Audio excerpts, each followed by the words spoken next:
Okay, greetings, brothers and sisters. This is Friday, the 5th of December. Just uploading my video that's going up tonight. Just completed that. And I saw this.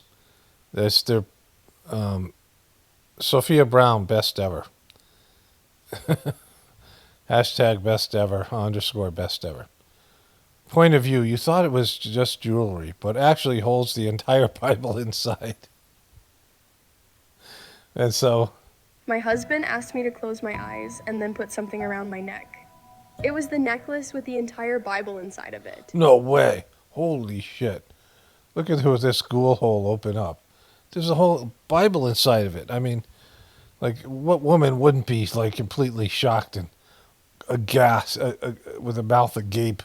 This is what it looks like under a microscope with a 3000x magnification. I mean, it's like you can carry this little thing around, and all you need to do is carry around a 3000x magnification microscope that weighs about 300 pounds, and you can read the Bible anytime you want. It's handcrafted, made of real 18K gold and sterling silver. K gold. It's made of K gold. Comes with a certificate of authenticity. Just in case you didn't want to get a fucking fake piece of shit that pretends to have a Bible, then you put it under an industrial strength microscope and you find out it doesn't have shit on there. From the Nanoscience Center at Tel Aviv. Exactly. When you're going to buy a Bible, you're going to buy it from the people that murdered Jesus.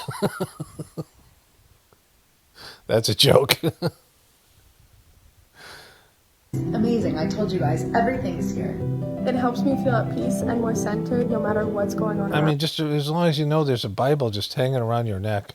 It reminds me that the Lord is... Which is the part of what's go to the part of the Bible where they talk about how God wanted to kill Moses because he wouldn't circumcise his son, or David collected 200 foreskins to pay as a dowry for Rachel or whatever the fuck's her name's hand in marriage. watching over me, and You know somebody's watching over you.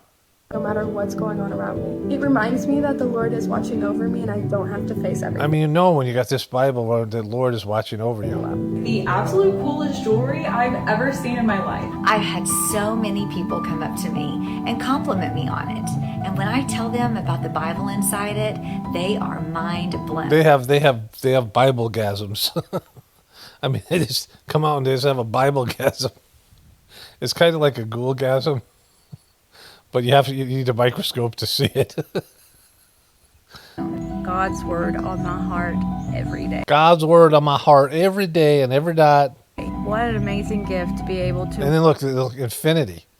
Like you have infinity here and the Bible here. wear the entire King James Bible. KGV, right there. King KGV. Tanner Nano Bible Jewelry. Order now. I mean, they're really pressing for this thing. They're really pitching it to me. They think they're going to break me, but I'm not in the market for micro Bibles. Here it is. I got this for my wife so she could carry God's word with her every day. And she says it's the most meaningful gift she's ever received. Matthew L., Texas. Matthew L. in Texas. This dude's got it on his wrist. She's got one choking her neck. They got one here in their little thing. 24 of the most sacred texts, 1.2 million letters. There it is. It's no words. All 92 chapters. Wait, what was that? There's some Hebrew shit there. All 929 chapters. There it is. They're not putting, those are not English characters. Look at these guys. This must be the Israel ad. The Bible that has, I think they said it, here it is, based in Israel. Here you go. See, those are not English letters there. They got their mixed up. How do I know the Bible isn't altered to this new wave of stuff, huh? What version of the Bible is it? The KJV, Holy Hebrew Israel Bible? The Jesus Yahshua in it? Tanner. Patricia Thomas, hey there. Thank you for your question. The Bible we used is the King James Version. A trusted translation. We do not use or alter it to match any new trends or modern wave interpretations. Like, what difference does it fucking make? Like, it could be like fucking anything in there, right? It could say fuck a million times. It's not a real Bible. It says nothing. It's stupid. Zoom in to swipe. Here you go. Boom. Boom. Boom. Boom. There you go. That was the fucking, just, there's that. Look at these, just a couple here. Boom. They got it. They're getting it done. And then there's the Tree of Life one. This guy with this cross. They obviously did this. Most of these bottles are from overseas. There's the Bible. Look at these guys. Look at this happy couple, each wearing a Bible. And in terms of their jewelry. Look at this little snake ring. The serpent ring with the Bible at the end of it, where the snake heads would go. It's all fucking coming together. Look how happy she is. I mean, she's got Bibles everywhere. She's got one here. She's got the snake ring. She's got one here. She's got 2 Bibles. She doesn't fuck around. She's got a couple Bibles. And then wear your faith with, let's mute that shit. Wear your faith with confidence. She's got one on her ring. And there's getting ready. The Bible with you. All right. So there's that. Okay, so this is an actor, but he's playing a guy with a little Bible. No, he's got schizophrenia. With schizophrenia, it can feel like your symptoms decide what you do. Lack of emotion, disorganized thoughts, delusions, lack of social interaction, voices, and who you can be. Low If you still have motivation. symptoms, be bold and ask your healthcare provider about Cobenfy, a twice-daily pill for the treatment of schizophrenia. Boom, be bold. Cobenfy is not an antipsychotic. It's a different kind of treatment. Cobenfy showed overall improvement across a range of schizophrenia symptoms. And in clinical studies, most people saw no substantial weight gain. They didn't gain any weight, even though they could. Maybe they wouldn't. Don't take if allergic to Cobenfy. Have trouble. Don't take if you're allergic. How the fuck do you know? Right? Well, the only way you would know is if you took it and you had an allergic reaction. Have trouble. emptying your bladder or stomach, certain liver problems, or untreated narrow angle glaucoma. Serious. Okay, so that's not good. You have, so here, you have trouble emptying your bladder or your stomach. The fuck does that mean? How do you empty your stomach? That means you can't pee. And then whatever with your stomach. Certain liver problems or untreated narrow angle glaucoma. That's an eye disease.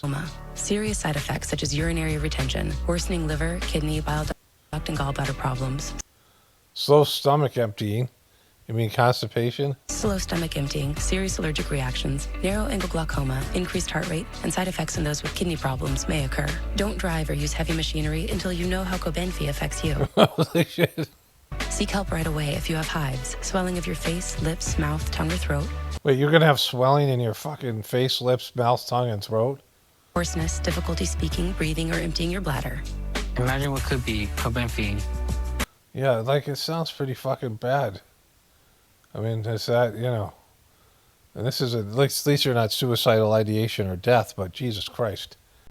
So, the Pete Hegseth scandal is, I think it's over with.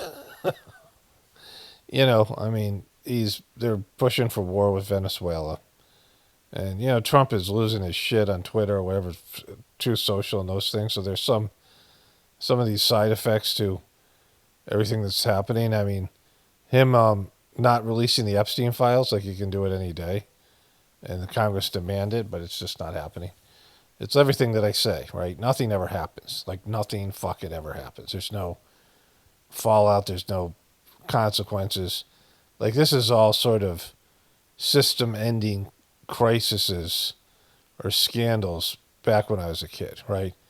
Like, Watergate was talked about for like 4 years. Like, Watergate was like a 4-year scandal. I didn't watch the news, and I knew Watergate was ongoing.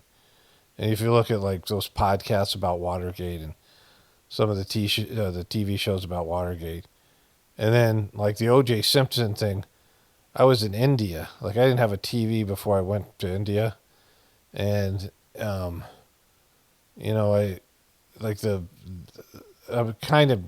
basically the timeline for me was I was watching the NBA Finals, like right before I get rid of my TV. I was watching the NBA Finals. And, in fact, I think I was in my roommate's room watching the NBA Finals on his TV. I think it was the Houston Rockets and the New York Knicks. And I was watching one of the games. And they they stopped the broadcast to show O.J. Simpson going for a fucking ride. And, you know, again, it's like a kind of a faint memory I have. And then, you know, things happened, and I was not a part of it. And I was traveling across the country and then to India. And then somewhere in India, there was news about it. And when I came back, it was still going on. You know, I was there for like 6 weeks. And so, you know, that was, NBA Finals was in June. You know, that was in like October, November when I was in India. And then I got back. And it's still like it was a 2 years fucking thing, right? The trial and all that shit. And it was covered like all the fucking time. And most of these stories have like a week shelf life, right? The Trump assassination bullshit, Kash Hegseth thing, that was like fucking a week at most. And the convention was kicked in. The Charlie Kirk thing lasted a couple weeks. And then, you know, all these scandals, the Epstein files, keeps on coming back around, but nothing ever comes of it. And then, you know, news is released that's pretty incriminating, like Trump's cartoon that he drew, the thing that he said to Jeffrey Epstein, and nothing ever happens. There's no accountability. There's no way to hold people accountable.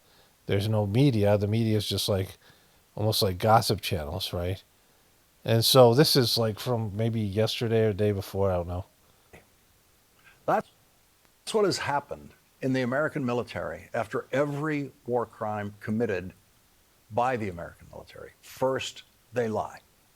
Somewhere in the chain of command, they lie. That is what Donald Trump's incompetent Defense Secretary, Pete Hegseth, did when first confronted with the Washington Post breaking news report of a second missile strike on a small boat that had already been destroyed and burst into flames after the first missile strike.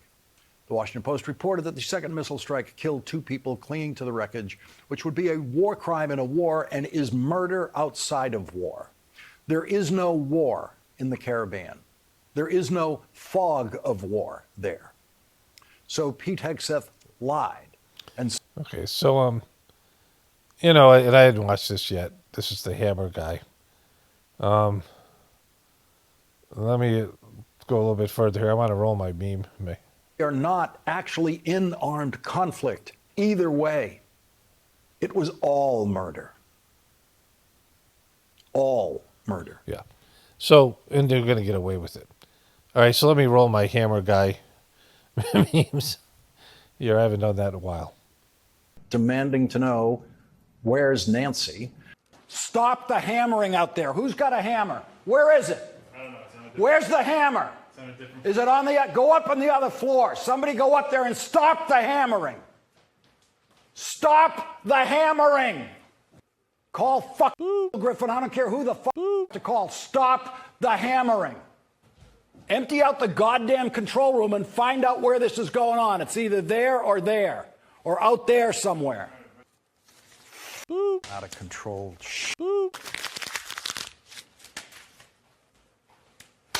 Jesus Christ. Crazy sound coming in my ear. This stupid hammering. I told you why I wanted those words cut.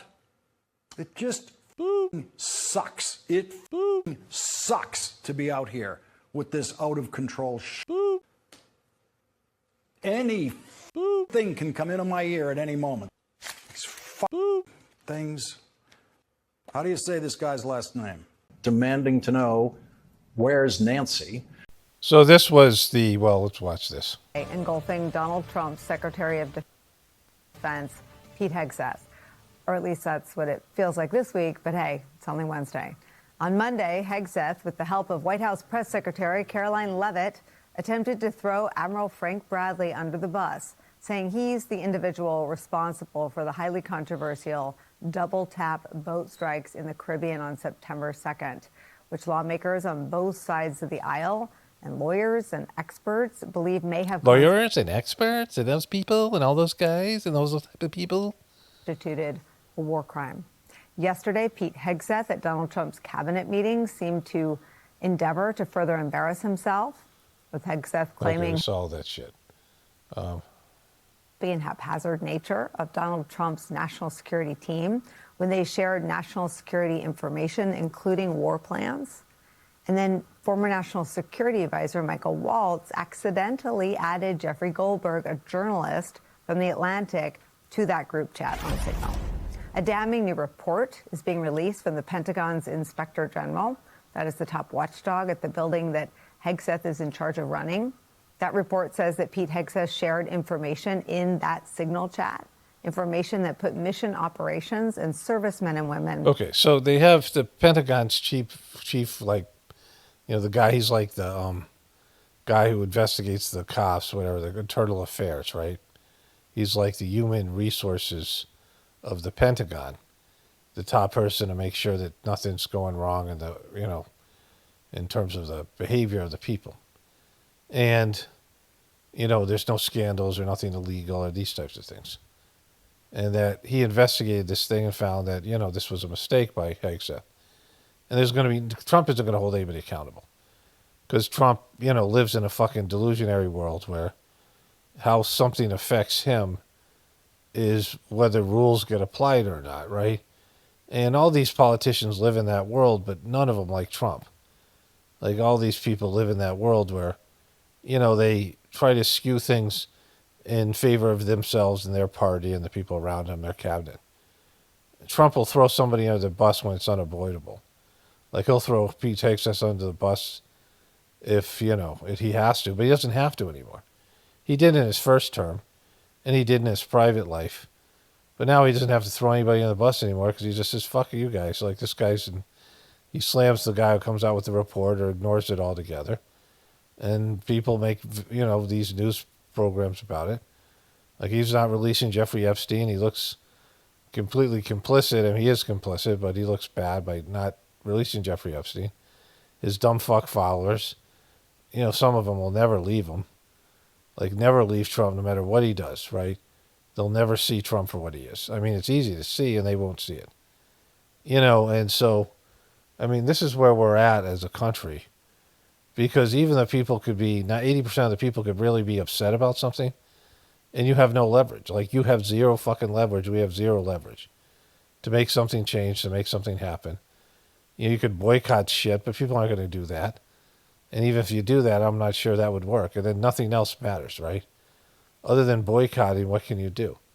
And so, like, there's no sense of shame or embarrassment, you know, where someone says, yeah, like, I got to fucking do it. Like, people can live with, Trump can live with, and his scumbag people can live with, like, everybody knowing they're a piece of shit and just not caring, you know, like in society. And, you know, there's no family shame or your parents calling you up and saying you got to fucking resign. You know, like people around you, the support systems. Like, it's just this guy wrote a fucking letter, his mom did, to him and said, boy, you are a piece of fucking shit. And she's a nice Christian, like, woman. Like, I don't know where he's from, the Midwest or Texas or wherever he's from.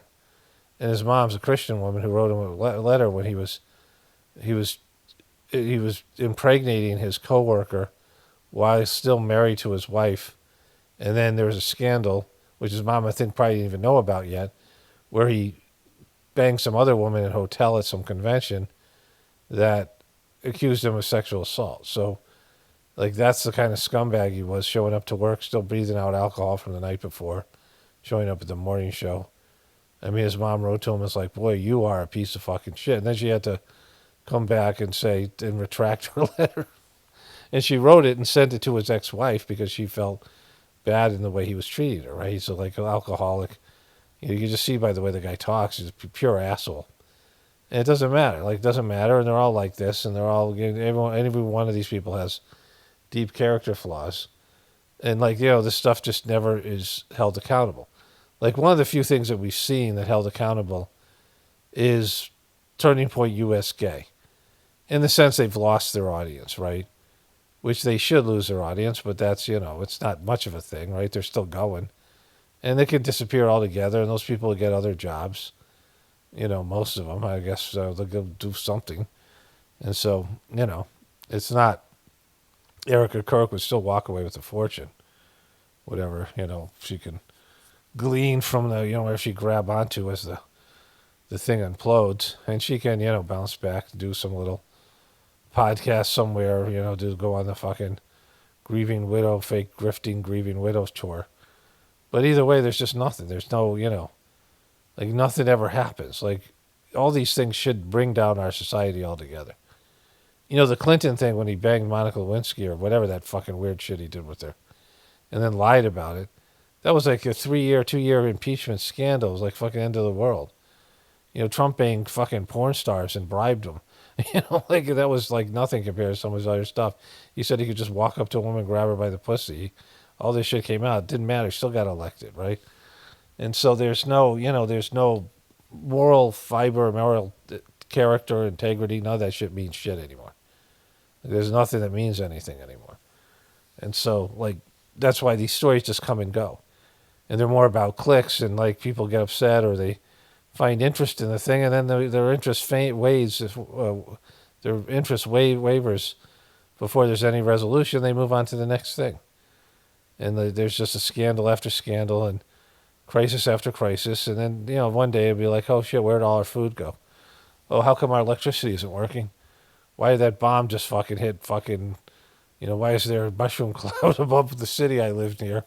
There'll be these things and people are like, oh, yeah, now I guess we're being, like God has held us accountable. Like there's actually real consequences for our debauched society. So I actually saw this morning. Forgot about it. I don't want to get specific here, but there was no radio.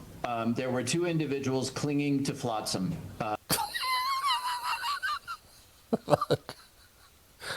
Flotsam and jetsam? Flopsam and jetsam? Fuck. I can listen to this all day. I don't want to get specific here, but there was no radio. There were two individuals clinging to flotsam. They're clinging to flopsam. Flopsam and jetsam. They were just clinging to it. Poor fucking little drug dealers out in the fucking Caribbean clinging to some flotsam. Holy shit. That's what there was. There wasn't weaponry of any kind. There wasn't a radio. There was no means for them to communicate. One of my viewers had pointed out, like, they weren't going to make it to mainland. And I think I showed you this in the, how far away, like, America is from Venezuela and, going through the Gulf of Mexico. I don't know where the Caribbean Ocean ends and the Gulf of Mexico begins, but these are big-ass fucking vast amount of water. You ever travel on a boat for a long distance? And you're hitting waves and shit. It's like, people like to go on boats, and I'm like, fucking why? Once you're out at sea and you can't see land anymore, it's just sea. And you can't see the bottom of the ocean or anything neat. Occasionally, I deep sea fish, which was cool with my grandfather. And I would do that again. I just enjoyed that as a kid. But, it's not like something that if I never do it again, I'm fine with it. But, all the cool things to do with the ocean are right by the coast. Like 99% of, something like 80% of all life starts in like marshlands. There's an abundant amount of life right by the shore. And then you go to the deep water ocean, there's almost nothing, right? Occasionally something surfaces, you see something neat. But other than that, you're just looking at vast amount of water. And you can't go fast at all in a boat. They're slow as shit, right? And so, like, those boats really don't make it to America. And I said this, majority of stuff comes through the border, which they now say they've closed. Like, based on everything that they're saying, all the fentanyl deaths should have gone down. And they're not. I doubt they will. And so it'll be a failure, right? But let's listen to this guy again. That's just great. I don't want to get specific here, but there was no radio. There were two individuals clinging to flotsam. Clinging to flotsam. All right, there's one other thing here. Okay, so that's not why. This might be something from Mika. I saw this morning. I didn't see this part, but this is possibility that these two survivors could paddle away and continue their drug operation. I mean, are we kidding me? Is this guy serious? Paddle away and continue their drug operation. Wait, who said that? Let's go back. Attacking shipwrecked sailors. People will someday see this video and they will see that that video shows, if you don't have the broader context, an attack on shipwrecked sailors. All right, I want to turn to David Rode here. I mean, if we look at the initial strike, we do have the video of that, right? And She's pretty much like a dude. we've all seen it, right? Here it is. So we're talking about potential war crimes here. And I'm not trying to be silly, but I have to ask you, where exactly was this? How far away from land was this? What was the possibility that these two survivors could paddle away and continue their drug operation? I mean, are we kidding me? Is this guy serious? Are we kidding me? Yes, talking about the potential that these two survivors could continue the operation. I mean, we're not stupid, but I have to ask. Could they have paddled to shore with the rest of the drugs? No, and paddled to shore here. So this guy, here she says this. Long distance around, but there was no radio. The top Democrat on the House Intel Committee, Congressman Jim Himes, speaking last night on MS Now, providing more insight on what he saw yesterday during a briefing with the admiral who ordered that second deadly strike on survivors of the boat attack. So I guess he's getting back stuck in with this September. thing, right? It is very different than what the Trump administration and top Republicans All are right, saying. so let's go to that guy. There's a piece on him. So I turned this on when I was eating breakfast, and this is the part I saw. This was the weird shit. This is so fucking... The whole thing's weird. I saw the flotsam and jetsam. They must have tuned it out, and then this part popped here. Charts to take a look on affordability, where it's at. Good morning and welcome to Morning Joe. It's Friday, everybody. December 5th. Are we happy it's Friday? We are happy it's Lemire, you going to get some sleep? You guys hate your fucking job? Is that what you're saying? You guys hate to show up to this fucking horrific show? She's gaining weight, looks like a fucking dude. Look at her rub her hands together like a little ghoul. What's this? It's Friday, everybody. It's Friday, everybody. Morning, Joe. It's Friday, everybody. It's Friday, everybody. December 5th. Are we happy it's Friday? We are happy it's Lemire, you going to get some sleep this weekend? Always try. You need some. With us, we have the co-host of our 9 a.m. hour, staff writer. Oh, it's just falling apart, right? The whole fucking thing. It's just like, it's just testosterone up there. All right, so that's, whatever this weird shit is. CNN has learned that Admiral Frank Mitch Bradley, who oversaw the operation... Frank Mitch Bradley. ...told lawmakers today on the Hill that the two survivors did not, as some defense officials have been claiming for months behind the scenes, radio for backup before a second strike killed them. That's according to two sources with direct knowledge of today's closed-door briefings, during which a select group of senators and Congress members were shown classified video of the strikes. Democratic Congressman Jim Himes, who saw the footage, called it, quote, one of the most troubling things I've seen. A short time later, he elaborated on that with CNN's Jake Tapper. The video. I really need to see this fucking guy. You saw the other piece. This was the same thing they showed you on Morning Joe. What about the flotsam? And what about the jetsam? Flotsam and jetsam. All right, so then there's this. And even with, let's say they fired, 5 people. Let's say they fired Kash Patel and they fired Pam Bondi, and they're not even talking about that. But let's say they fired Kash Patel and Hegseth. Who gives a fuck, right? What difference does that make? Like, yeah, all right, you fired a couple guys. I mean, Trump used to fire like somebody every week, right? The Apprentice. Like, none of this stuff, it just doesn't fucking matter. Because perception, like, people just don't give a shit and have no leverage to do anything about it anyway. And so people get upset. They say something on the internet, and it gives people something to talk about. But zero effect on the, how these decisions are made. This morning, Netflix has inked a deal with Warner Brothers Discovery to buy the iconic TV and movie studio and its streaming assets, including HBO. We should mention Warner Brothers Discovery is CNN's parent company. Netflix announced the multi-billion-dollar deal this morning after a weeks-long bidding process. If the deal goes through, it will likely have major implications for Hollywood, combining two of the biggest streaming companies with one of the largest traditional movie studios. Let's bring in CNN chief media analyst Brian Stelter, who has been following this every step of the way. Here we are now, Brian. Big picture, what would this look like, and how could this reshape the entertainment industry. It's absolutely going to affect it, not at all.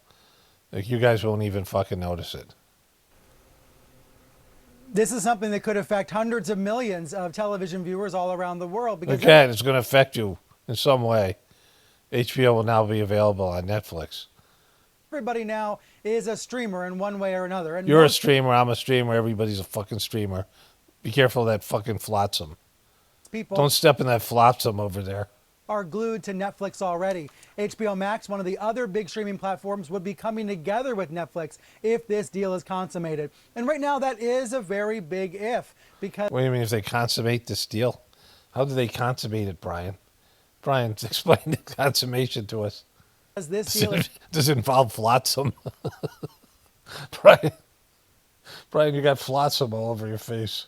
heading into an uncertain regulatory environment. But let's get into that in just a minute. First, let's talk about how we're ended up at this point today. This deal this morning is a result of a weeks-long bidding war for Warner Brothers Discovery. That's the $72 million plus debt. Like, how much in debt was Warner Brothers? So they have to pay $72 billion plus the debt. parent company of CNN, as well as Warner Brothers Movie Studio and HBO and TNT and other assets. You mean your little candy ass is owned by Netflix now? You fucking bald, you bald testosterone-less eunuch, right? Like fucking. Now I work for freaking Netflix. All right, so you know, like I'm saying, nothing means anything, right? So this is the only clip I'm going to show of Candace, unless something huge happens Friday, and I don't think it will. It's just a short thing. I kind of want to avoid this. TPUS gay, they haven't posted, like, ever since they posted that video about the Candace thing, they haven't posted shit. They've posted it on, like, Twitter and things like that, but nothing on their YouTube channel. But here's this real fucking moronic douchebag, Tim Pool, who, well, let's watch this. I read one of his tweets, and apparently he's obsessed with this Candace Owens thing. About why we shouldn't be speaking about Charlie Kirk's assassination. Take a listen. Wait, there's something. You can come and you can burn everything. Like, let her. Let's go back a little bit. She says something here. In other news and emotional manipulation, Tim Pool was having some sort of a breakdown. You know, it's emotional manipulation when you make up shit about your own assassination, right? And then you just go about your life like you don't give a shit, like, and you're clearly looking to make yourself get more attention. But, you know, let's let that go. Really know what it's about. I don't know why he's tweeting about me all the time. I hope he gets well, but I do want to. I hope he gets well. Like, that's her saying that he's crazy, he's lost his shit. I mean, she just said that. That's what they said about her. Like, that's what the French premier and his dude there said about, you know, all these people. They were always saying, "Oh, you're crazy. I hope she gets better. You know, she's having a psychological breakdown." Like, these are the things they're saying about her. She's saying this about Tim Pool, right? Because everyone says the same shit. They're all the same people. Like, they, you know, none of these people are different from each other. They're all manipulative. They're all sanctimonious. They're all full of shit, right? Address this absurd point that he is making about why we shouldn't be speaking about Charlie Kirk's assassination. Take a listen. You can come and you can burn everything I have to the ground, and I will happily live in a van down by the river. I don't care to be. Okay, what is that? No one gives a shit about you, bro. Well, he's got a fucking skateboard here and a Timcast. He's trying to make it look like he's like fucking homeless with his fucking hat, like he's an entrepreneur. What the fuck is he doing here, right? You know, this is a guy who went to the White House and he was featured as their guest reporter. Like, they bring in these fucking shills every once in a while. And she got a whole big introduction, asked the first question to Carolyn Levitt, who introduced him. And then he was sitting on TPUS Gay's, you know, he was part of their show. They'd got no views because no one gives a shit about him or them, right? And so, you know, he's making it sound like people are fucking, no one gives a shit, right? Be number one. I don't need to be number one. What I care about is. Why did you bring that up? You don't need to be number one. Like, you know, you're bummed that she's number one. Because you're definitely number two, bro. Not in podcasts, but just how you are. You're a piece of shit. What is true and what will help this country and what works. And she is a scumbag. Boom. Okay. Bring it. Okay, you're going to talk about her attention seeking or her making it about her. You're going to talk about something real, or you're just going to make up some bullshit here. And she's getting worse every day. And she crossed the line. She continually crosses the line every day, insinuating that Turning Point literally killed the guy who made them all rich. And I have to, Okay, so, I've covered this before, where, you have somebody who has talent like Prince or Michael Jackson or, I don't know, who else? Any musical artist. There's a lot of these musical artists that die young. They don't make content anymore, right? And they're living off their royalties, and somebody can come in and kill them and take their royalties, which it happens all the time. Take their library and their assets. They can buy them off the family or steal them from the family or whatever it might be. And then they have this huge amount of, they're not making creative content anymore. Charlie Kirk jumped the shark because the shit he did with Israel was biting him in the ass, right?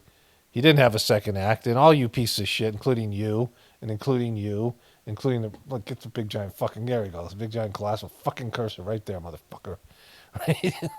And all you guys who push Trump out there, you've lost all credibility now. And there's no credibility because there's no accountability. But, you guys should have zero credibility because you pushed this fucking piece of shit Trump, and the rest of us knew he was a piece of shit. And we knew it during the first term or even before then. Like I did. I knew, there's no solution. There's no political solution. There's no political solution to our problems. Politics just gets worse and worse. Politics starts off, whatever it is, highbrow, fucking constitution, bunch of slave owners, and then it just evolves. And it goes and becomes more and more degraded, just like a country, just like an evil empire. Look at what happened in Rome and Greece and, ancient India and ancient China and the Genghis Khan or whatever his name is, Genghis Khan, they pronounce it there. All these different people, any great, Alexander the Great, all these people, all these empires. There's been empires and there's been civilizations all over the world, and they always end up in the shitter, right? This is what happens. They don't get better; they get worse. This is what happened to everything else that collapsed before us. Has happened to us here. Or just look at people who are poor people with a lot of hunger and a lot of vision, and they rise up to become billionaires, and then they get shitty, and their kids get shitty, and they just turn to shitty fucking entitled weak fucking piece of shit, useless piece of shit, right? It's even can happen in a family. A family goes from rags to riches, and then even if they don't go back to rags, they still suck. They all suck flotsam and gypsum. hear this in the streets, and at a certain point, I'm like, holy shit, we're going to lose the midterms. We're going to lose the midterms. Then we're going to lose in 2028, and it's because she's a piece of shit. Because instead of saying, guys, let's come together and figure out how to work together, she says the stupidest retarded crap. That was a fake laugh. And now everybody's running around divided and broken. For what reason? For literally what reason? Okay, so she's going to say this. Because they killed Charlie Kirk in broad daylight, and we don't care about your stupid midterms. We just don't care. Like, they really... Okay, regardless of any of that, she's not responsible for losing the midterms. It's fucking Trump and the Republicans. You know, you're going to lose them. If Charlie Kirk never got assassinated, then Trump would have been rolled by Jeffrey Epstein. Like, that changed the narrative right there. Like, it was, desperation time. And I don't know, how they worked that out, but, Trump was in the crosshairs because of fucking, that book got released, Epstein's birthday book, and Trump would have been so humiliated by that. He's not going to quit, but he would have been denuded, and then they're going to, vote like he would get crucified in the midterms. It's 100% Trump's fault. And, what are you talking about? And who gives a shit? Like, why are you still backing Trump in this? I mean, you're still thinking that there's a difference between the Republicans and the Democrats? I mean, even this piece of shit's acknowledged that. So, this is what they fucking, this guy's got a following, right? He's stupid as shit, right? But there's so many dumb fucks out there, so that makes sense. So I got some stuff from Don Lemons, and I think I'm going to hopefully put that in tomorrow. Just, I haven't watched it, but he's always so fucking stupid. And tomorrow's Saturday. Today's Friday. So, this is a break, a midway point. I'm going to do a little voiceover here, and then I'll continue on tomorrow. And then maybe I'll get to some comments and whatever. But what I want to say here, to start off with, just to conclude that thing with Candace Owens, when she said he was murdered in broad daylight. And, it's such a big piece of it, right? Because that's what made that story. It was Charlie Kirk. I was thinking about watching that shot again. I have it somewhere. I've saved all the clips because they erased them. And, in reviewing it, it could be fake, but it could be real. But that thing where, all of a sudden that blood starts gushing out of his throat and then the video cuts off, like, immediately. And there's, videos from multiple angles. And seeing those videos, it makes it more real than just hearing the guy died. Like, seeing a video of it is, makes it real. Like, it makes it, it sticks with you. We can see it from the ketchup gate thing where Trump had, fake blood in his ear and all that bullshit stuff happened, as opposed to the guy on the golf course, which had no shelf life. Like, we don't even, does anyone even think about that story at all? Because you had two guys that tried to kill Trump. One guy, the official story, nicked his ear. The other guy didn't get a shot off. There's almost no real difference. The one guy's dead, so the only guy that's worth pursuing is the guy in the bushes who just had guns there, so it wasn't even an attempt on his life. They can say whatever, but he had guns. What are the charges? Like, he didn't take a shot at the president. What can they get him for? Legal use of firearms at a golf course, like bringing, just because you claw into your neighbor's bushes or somebody's bushes with firearms doesn't mean that you're going to shoot them. It kind of means it, but if they don't get a confession out of you, there's no evidence to support that you were trying to take a shot at Trump, then, what do they get him for? But it's not even a story. We've forgotten about that guy altogether. It's just like any of these other stories. But the thing that she said about he was shot in broad daylight, it's what made the thing pop and why the story has had some sort of legs. But even with that, the Kennedy thing's still a big story. JFK's story, there's been movies about all this stuff. Of course, he was a president, but the fact that it happened on television, it was as big as the moon landing, right? It's probably maybe even bigger than the moon landing. Of course, the moon landing, turned out to be, fake or whatever it is, right? But what I want to say here, this is going to be the introduction to the 236th edition of the Journey series as well. And what I want to say, what I want to talk about here, it's been easy for me to accept a lot of this stuff, like all the stuff I talk about here, right? But, like, an example of a time I wasn't able to see the truth, or I was able to see the truth, but I just had to be like, I can't deal with that now, right? Because this is sometimes you run into this with people. And so when I was with my ex, and I realized I couldn't get divorced, like, it wasn't an option. It wasn't an option for the kids. It wasn't an option for the, I didn't want to leave my kids alone with her. I didn't think I could take care of my kids on my own. I didn't imagine being a single dad. As crazy as my ex was, like, she was responsible for the homeschooling and other things. And all of it. Like, it was just not an option. There was no money for divorce. There was just, it would have been a disaster, right? Like, it just couldn't happen. Like I said, a divorce wasn't an option. And so all the crazy shit that she did and all the kind of stuff that was going on and all the way that I felt and how miserable I was and all that shit, like, I just couldn't deal with it. Like, I just had to stuff it away, because it wasn't an option. Like, your boss can be like abusive prick, but if you don't see an option, if you don't have a pathway to, you can't get another job, or there's no way that you can, people are in those kind of circumstances all the time where they're, in abusive situations and they have to just take it. People are living it with that kind of shit every fucking day. They're being abused, and you just have to take it because you have no other options. There doesn't seem to be any outlet for you. There doesn't seem to be any way out. And, and that's kind of how it is for so many people that live in our society right now. They can't deal with the truth because knowing the truth makes it impossible. Like, if I dwelled on how fucked up my ex was and how miserable I was, it'd be impossible to get through the day. I had to just focus on the positive. Like, I made a conscious decision because I said, when she started to, when I was looking into this MK Ultra mind control stuff, and she had been, sexually abused by her dad and emotionally and physically abused by her mom. That was her story.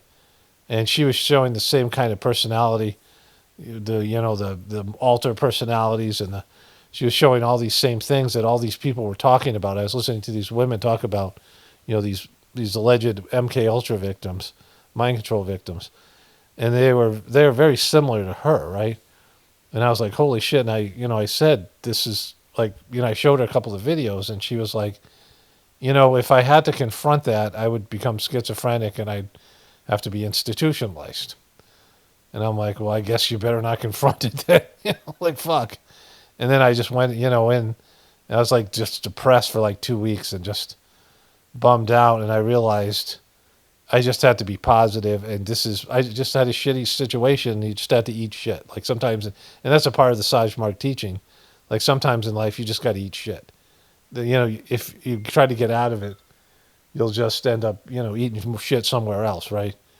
Like this is just what you're going to do. You have to eat shit, so you might as well just, get it over with and just do it here instead of, get out of this thing and get into another thing and have to eat shit. And that, it's like something you just got to go through. Like everybody has to eat shit in their life. Everyone has to go through shit, and so you just have to put your head down and get through it. And, life isn't supposed to be wonderful and happy. It can be, but that doesn't mean it will be. And, like I've always said, it's clear to me that misery is divine, blessings is a real thing. It's one of the teachings of Sajmark system. It clears away things. Miseries clear away things that help you connect to God. And so there's a reason for these things, a positive one. So either way, sometimes you just got to put your head down, and you can't think about how bad it is or how fucked up it is. Like if you go to work every day and think about how fucked up your job is and how bad it is, you can't do anything. Like it undermines your ability to do your job. And the same thing with relationships and other things. So you can't hear things, right? Like I wouldn't tell my family and friends, the people I was talking to, how fucked up my ex was, because when I did finally tell my brother and some other people, they couldn't say anything because they had no reference point for something like that. And what are they going to say? All they can say is, well, you should get out of that thing. And I'm like, well, I can't because there's kids and there's, whatever. And then they're like, what use are you? They're not a support system. So it was better if I just didn't think about it, right? And that's how so many people are about what's going on in the world right now. They know the apocalypse is coming, but they're not going to do shit about it. They're not going to survive it. So why should they bother, right? When my mom, I was, aware of 9/11, some of these other things near the end of my mom's life, and there's an opportunity for me to say something. I'm like, she's 90 years old. Why the fuck am I going to tell her that? Does she need to worry about this thing? She's just like fucking, her intestines are coming out of her body, right? I don't think she needs to worry about 9/11 being an inside job, right? And so, and the same thing with kids. If I could go back and, not this is the way it went down, but, if I could go back, I would not have talked about truth or stuff as much with my kids. I wanted to prepare them. But, they're all rejected it now for the most part. So it wasn't effective, so either way, I don't know how it would have turned out if I didn't say anything to them and they were like, why didn't you say anything to me? You would have said some things, but I would have said less things because kids don't need to deal with all that shit either. And they need to believe that they have a future, even if they, whatever, because until their future is stolen from them, in terms of what's happening in the world, they can have hope and believe in whatever. So, these are just things for people to think about in the truth community because, not everybody's in a place that they can, accept what's going on and still get through their miserable lives, right? People who have hopium and they believe in the Republicans or they believe in the Democrats or they believe in something and they have to believe in something because, the truth would be so crushingly demotivating, right? Like take away any sense of being able to get out of bed in the morning. I mean, if people just could see what's going to happen. There's that movie Melancholia, which I had, avoided watching for years. I eventually watched it like a year or two ago. And there's a planet that's coming that's going to pass really close to the Earth, and it's going to wipe out all life on planet Earth. And some people are holding on to false hope, others aren't. But, knowing that everyone's got 3 weeks left to live, right? It's depressing, right? Everyone has to have some kind of hope. And when you feel like shit, if you don't have hope and you don't have goals, which is the bigger thing, if you have goals that you're working towards, and you know that those goals are unachievable because we're going to live in some post-apocalyptic shit, then, I mean, unless you switch your goals to the apocalypse, then there's nothing you can do. It's just what are you living for, right? You've seen this in various movies. There's all these various movies that have this theme where people know that the end is near, and what do they do for that period of time, right? Japan has all those monster movies because they're in this really bad location based on the movement of the tectonic plates and earthquakes, and they've suffered so many of them that they live with this sort of sense that that their days are numbered. They all kind of they grow up with it. People in California with the earthquakes have some of this as well, not as much, but any of these places that gets lots of earthquakes, and everyone knows that they're all waiting for the big one, right? And then there's the people with great attachment to America and their towns and their families and all these things, attachment to a way of life, and they just can't imagine the world without it, and they're just not capable. And they can't imagine that being corrupt, like those people that they believe in, the party they believe in, the institutions they believe in. And so that's why so many people can't deal with what we're seeing right now. And, I don't give a shit. Like, who cares? Like, everyone's just got to get through. It's not great times right now in terms of, I mean, there's great things. There's great things to enjoy. There's great things on this planet. There's things that you can, appreciate and be grateful for. And so, like every day you have the opportunity to have free time, which isn't always the case, and opportunity to have freedom, which again isn't the case. I mean, my wife and I just watched that movie, whatever it's called, the guy, A Gentleman in Russia. And, there's people who were a part of the first wave of abusers who were, putting the royal people to death, and those people. I mean, the people were so upset that they just killed everybody.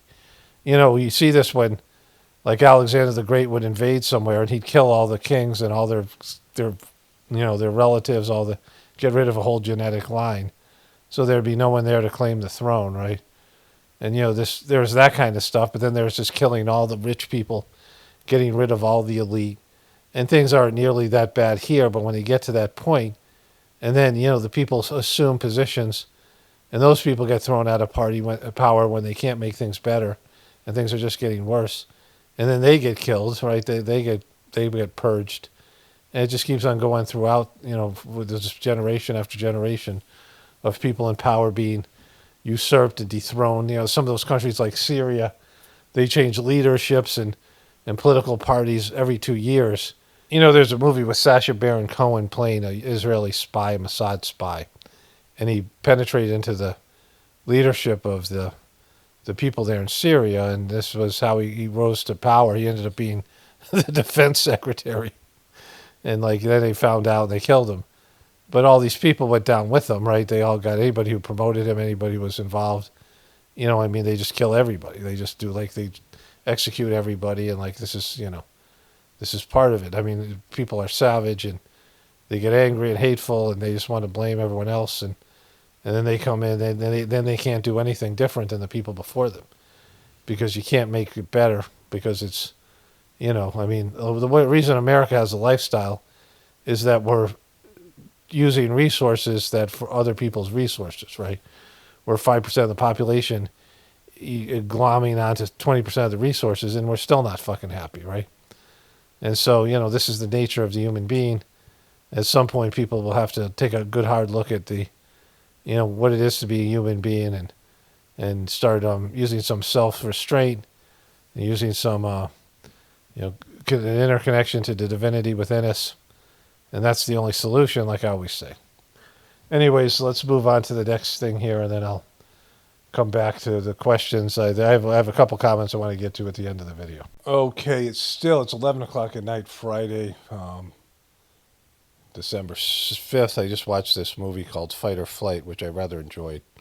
Really violent, maybe unnecessarily so. There probably could have been 25% less violence, but it's a pretty funny movie, well done. Moved along quickly.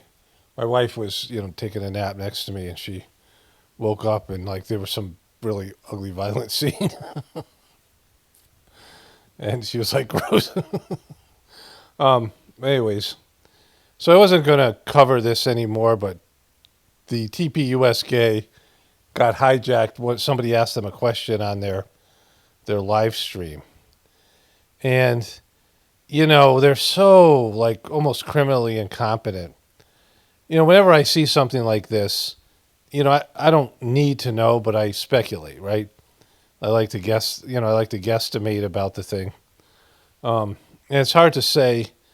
Like, I think Erika Kirk is intentionally, you know, I don't think she's just a bad actress. I think she's just supposed to be that way, right? And she's like the only sort of nationally known figure. Like, you know, other than people who are following TPUSK and people in the right wing, nobody knows who Blake Neff is, right? But Erika Kirk, apparently, they're inserting her into this. And so, you know, that part of it, I think, was supposed to be like this.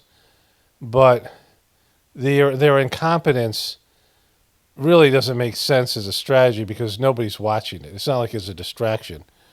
You know, when you are running a company and you're getting hundreds of millions of dollars from pro-Israeli donations, you know, when Israel gets billions of dollars, hundreds of billions of dollars from the U.S. government without having to produce anything, without having to, you know, structure economy, when you're just gifted money, you know, money that you don't have to pay taxes on, money that you don't have to have a labor force, like you just get money, like you're given money. That's why, you know, some of the best money is tourist money, where people just dump money into your local economy, but still you have to have casinos or, you know, beachfront hotels and restaurants. I mean, you still need to have, you know, employees. But when somebody just gives you money, $100 million a year at Turning Point USK, then it's very easy to run a company that way, right? Because they're just getting donation money from all kinds of different people funded by Israel. And so they don't have to be competent. Like, you're just, you know, getting money washed through your system. And, you know, your employees don't really have to produce anything.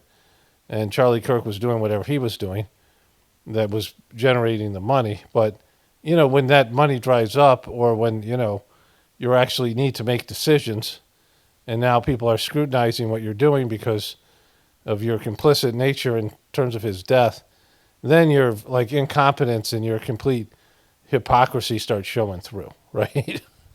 And so that's what's happening here, I think. So this is, let's start here. Okay, we're going to do something different and actually begin today's episode with comments from yesterday's episode, because they are extremely relevant, and they're also hilarious to what we're about to discuss. People who watch the show are obviously savages, absolute savages. And yeah, you know, that's not a good thing, right? It's not a good thing to be a savage, but let's go. And obviously, yesterday we were discussing how they rescinded the offer because it had to be in person. Look at this comment, top comment. TPUSA takes them 3 months to respond. Also, TPUSA, you have 24 hours to respond. Like, what? Seriously, why? Where did this 24-hour thing come from, and why was it necessary? The second comment, this user writes, Tyler Robinson can appear in court by video conference, but Turning Point USA says Candace cannot attend their debate by similar means. Yeah, guys, we are starting. So those are bad comments. They're getting savage in the comment section, which is very bad. One of the reasons that, well, I'll get into this because TPUSK is going to, let's find out when they start here. Let's go to this part here. So, here. Home, and of course, somebody asked about the nature of how they went about trying to get me onto this live stream. Let's take a listen to that question being asked, I think, from a woman named Gina. Let's take a listen. So the first thing to know about this is, you know, they're going to throw out Erika, and I'm going to explain this in a second, right? But the first thing to know about this is they didn't put this up on YouTube. They haven't put anything up on YouTube since Blake Neff, the twink, the angry young twink, he dropped that, challenge to Candace Owens. He threw down the gauntlet. And since then, they haven't posted anything on their YouTube channel because I know they're going to get savage in the comment section. I mean, they're literally getting fucking rolled, ratioed, as that one dude called it, on their, everywhere. They're getting ratioed. And so, at some point you have to like retain your audience, right? Like you can't think that your audience is somehow dumber than you if they're not, right? Because, they see things that you've done or not done that are shady as shit, right? And so this was from their live show, but somebody snuck through and asked them a question, and this babbling motherfucker, like, this can't be acting. You'd think he just sucks so bad. Gina's question. Gina, welcome to the Charlie Kirk Show. What's your question? Hey, thanks, guys. Can you hear me okay? Yes, we can. Yes, ma'am. Okay. My heart's broken with the things that are going on with Candace. And I'm trying to make it all come together. I'm sure I'm not your only fan that is trying to do that because of the relationship that she had with Charlie. This is a nice Southern lady, right? And there's nice people that are, when I first, I went and lived down in Atlanta for a bit, coming from Connecticut. And I'd lived in the Virgin Islands. Was that before? That was after. So I was going down to Atlanta. And, I lived in Florida. My parents had retired down there, and I used to visit my grandparents there. So I was familiar with the South. But I was driving 24 hours down to Atlanta. And I was, like, really crunchy, and I was, like, a little bit, like, tired. I think I might have napped a little bit, and then I was driving. My best friend from high school was living down there. And I cut somebody off, like, just not, just a total, like, dick move on my part, like I wasn't paying attention. And, I was coming from the Northeast. I looked over to think that they were going to give me the finger, and they just waved, like, this whole kind of thing, right? And, I noticed that, like, the places that I had lived, in the Connecticut area, eventually Massachusetts, these areas, of course, New York and some of these big cities, Chicago. I didn't live there, but these type of places. And, people that live in other places aren't nearly as bad, right? Of course, Atlanta's now a pit. So it's one of those places. But, there are people who live, nice rural areas, or they live, away from the fucking, the cynicism of the other people. And they get duped, they're trusting people, maybe they've experienced some abuse, but they still trust organizations like TPUSK and people who say they're Christians. And these people are just fucking stealing their money, right? Stealing their money and selling them out to Israel and other things. So, like, and they were always doing that. It's not a fucking new thing since Charlie's dead. Like, Charlie was doing that. These are fucking grifters, right? Just like all these big pastors with their mega churches, and, they prey on the innocent people who are just looking for some salvation or some fucking bullshit that they're not going to get from their religion, and certainly not from these fucking grifters, right? And one thing that I'm just trying to make come together in my head is why the invitation was extended to Candace, but not to Candace directly. Look at this smug fuck right here. Like, Blake, I think you tweeted something out, and I don't know if, I don't know what's truth and what's not, but I do know that she said she didn't even see the invitation, and it was issued. Look at this angry little twink here. Look at this little angry closeted twink bitch. Like, I think at 12 on a tweet that you had, or at midnight, 12, not noon, midnight. And so it was like 9 hours later before she even knew that you said anything about her attending the show. And then she's saying she can't attend in person. Can she attend on a live stream? Or, and you guys do live streams all the time. And is that going to be an option? Of course, Gina. I'm just trying to make this come together. Of course, Gina. So first of all, our initial statement, it was on the show on Wednesday. I made it at the request of Erika. All of this has been at the direction and approval of Erika because she heads this. Okay, so I don't believe that. I think Erika's just an actress. I don't think Erika's calling the shots here because, who knows? I mean, she's got this hardness in her, right? She has this, she has this hard look, like a hard woman. So I don't know. Maybe she is, maybe she isn't. But what he's doing right here is he's hiding behind the widow, right? This is pulling out the widow card. This is pulling out the widow victim card. You know, Erika has been so bothered by this, and, you know, she's just still grieving over her husband. She's, you know, she's gone through about 1,000 boxes of Kleenex in this whole fucking time and dabbing her side of a corner of her eyes and doing this grieving grifter fucking widow bullshit she's doing.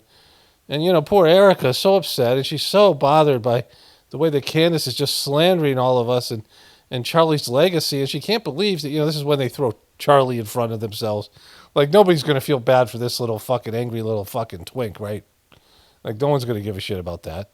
And the other guy, they don't like him, but they can, you know, they can try to evoke Charlie and Charlie's widow.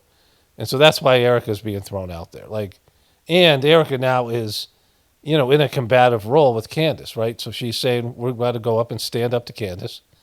You know, she's savaging us. She's destroyed our fucking business. You know, and we've destroyed it because it's not just Candace. It's all the freaking people that don't believe in the official story. You know, they I don't know what their strategy was and how they thought they could just tell these people, no, this time you believe in the official story.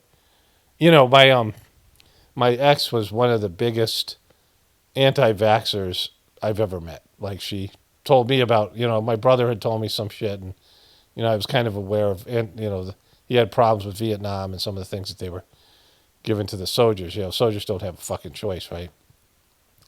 And, you know, so I was kind of aware of that. I always had issues with the suspicion of the mainstream medical community. But my ex had done tons of research on it. She was just an out-and-out anti-vaxxer, was very, you know, firm about it. And, you know, the kids didn't get vaccinated. And the master, the fourth master of the Sajmarg meditation I do, was a pharmacist, right? And he just went south. He's a dumb fuck, and he just lost it on COVID. Like, he was wearing double masks, and he had respiratory issues. He had polio when he was a kid. He was wearing double masks, and it was making everybody wear masks. You know, those people who put on 2 masks, like that shit. And nobody had it in India. The place where he was, there was only like 100 cases in a city of like fucking 15, 20 million people, right? Like crazy shit. Like, and he was like going, and he was saying stupid shit all along about it. And my ex's, you know, was, she would do whatever he said. Like, she was like, this is like a cult thing, right? And so my son said that my ex got the vax. And I'm like, no, there's no way. She's the most anti-vax person. And I was surprised he didn't even know that, right? Like, he grew up with it. And I'm like, she's the most anti-vax person. She's the one who's like kind of told me about it. And he's like, oh, I'll go ask her. And so he comes back a couple of days later. He goes, oh, yeah, she said she's still anti-vax. She just thinks this one's okay or this one's good. And I'm like, are you shitting me? Like, that's the worst one. I'm like, are you shit? Like, you know, she's a liberal, and you know, this was a Trump vax. I mean, he calls himself the father of the vax, Operation Warp Speed, right? But it's like crazy when people go against what they believe, or you think people will go against what they believe, right?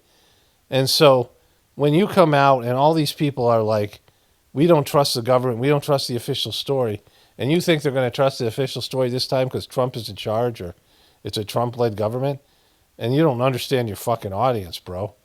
You don't understand that, like, you know, oh, no, this time, you guys, you know, all the other times it's a patsy, but this time there's no conspiracy, right? These motherfuckers aren't going to believe that shit, whether you throw Erika out there or not. And so what we were announcing there is we said she has said things that are not true, and we did not address them for a long time. We stated the reasons why, that we thought a lot of them were just not, how to put it, we initially... Come on, Twink, spit it out. We just thought no one would believe a lot of what was being said, and we also just, Like, she's going to talk about how condescending he is. But he said we didn't think people would believe what she was saying. Like, this wasn't just her. There was a movement of people that were already looking into this thing. There were people at TPUSK that were filming that were suspicious at the moment. And there were so many suspicious things. And you didn't didn't understand how things were picked apart all the way back to 9/11, how they've been picked apart by the internet. And there's all these people that were gathering information, and Candace Owens is a vector for that information. She's a voice, a famous person that represents all these people, a collection of people who are doing research and finding shit out. And, all the stuff that went on there. And the more suspicious it got, and the more you guys fucking stuck with the official story, the more you fucked yourselves, right? But the other piece to this is, him saying, we can't believe that they would believe these things about us. You guys are fucking sinners. Christians are, the idea for most Christians, and some of them break away from this, but this is the official narrative, is that human beings could never get into heaven on their own because they're just worthless pieces of shit. You could never rise up into heaven. You need somebody to die for you, some fucking deity, some divine being, God's only son to die for you, to get you into fucking heaven. Because otherwise, you piece of shit, you never will. All you'll ever be is a worthless fucking piece of shit sinner.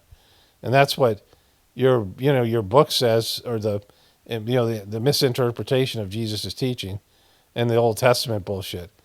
And this is what Christians believe. So, Christians, good Christians, people who are good Christians, how many of them have fucking, done some horrible shit, and they have to beg their community and everybody, I'm a sinner and I'm a lowly sinner. Religious people are some of the most untrustworthy motherfuckers out there.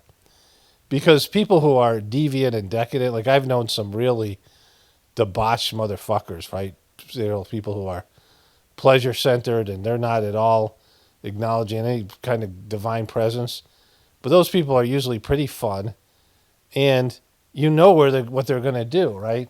They might surprise you once in a while and do something like have a conscience or a moral code or a heart, even though they're not, their lives are just hedonistic bullshit. But the people who pretend to be religious or are religious, and then something comes seeping out, like a gambling addiction. I talked about Yudhishthira in the Mahabharata. He was born to be one of the greatest leaders, and his father was Dharma, the God in charge of duty. He was a divine being, like an immaculate conception. These 5 Pandavas were conceived through these Indian deities, these hired, these cosmic functionaries. And this guy was just immaculate, just a perfect fucking kid, just a great guy. Except until he gambled away his whole family fucking twice, right? Because that's the kind of shit that happens with these motherfuckers, right? These people who, they're just so good and they're so wonderful, and then there's some skara, some inner program kicks in. And, so of course you guys are suspects.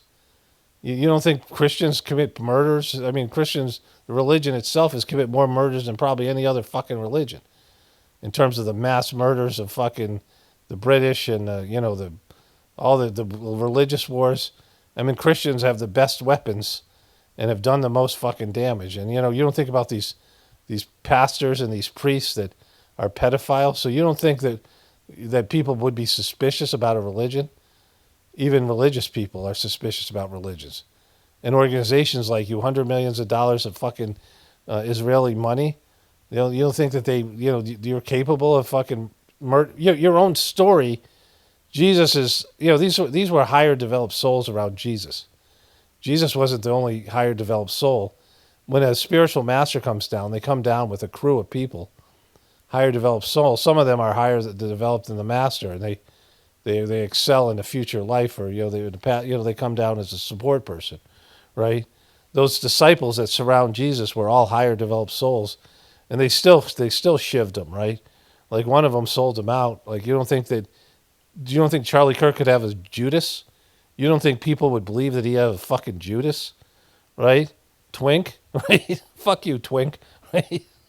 So don't pretend that or don't imagine that we all think that you guys are so fucking holy over there and aren't capable of fucking shivving Charlie Kirk and the Charlie Shekels in the back, or that Israel would do it to him too. So, and that you guys would cover for him, or his fucking, bad acting wife. So, you think that we're so stupid that we'd watch Erika's fake crying and we'd buy into that, you obnoxious fucking condescending fuck, right? We remembered the same friendship that Charlie had, and we just hoped that this would go away without requiring any sort of direct statement or confrontation from us. Just because she's Charlie Kirk's friend doesn't mean she's TPUSK's friend, right? I mean, regardless of what her feelings were to Charlie Kirk and whatever she's being sincere or not, and they were, whatever their relationship was, that doesn't have anything to do with his job or the organization.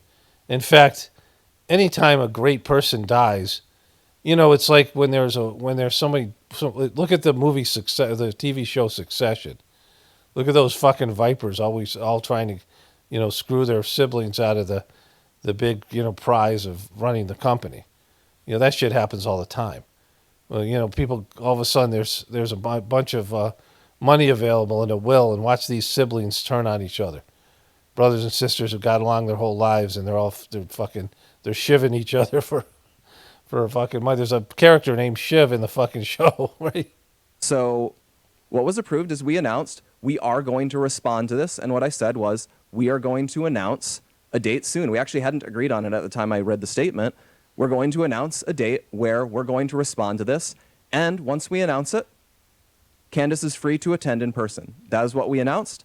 And so once we agreed on a time, I announced what the time was going to be. Candace, for her part, had said, you name the time, you name the place. That is what we did. As for why it was put out at that time, I would just say I don't think she had any difficulty in finding out what our scheduled time was. Look at, just what are you talking about, bro? See, the thing is, if you wanted Candace there, you would have made an effort. You would have contacted her directly, right? You said the ball's in your court. You can be a part of this if you want, right? So, what I said before, it's easier to conduct something like this when there's a straw man. But the problem is everybody in the comment section, the 90% of them are going to be savage in your bullshit.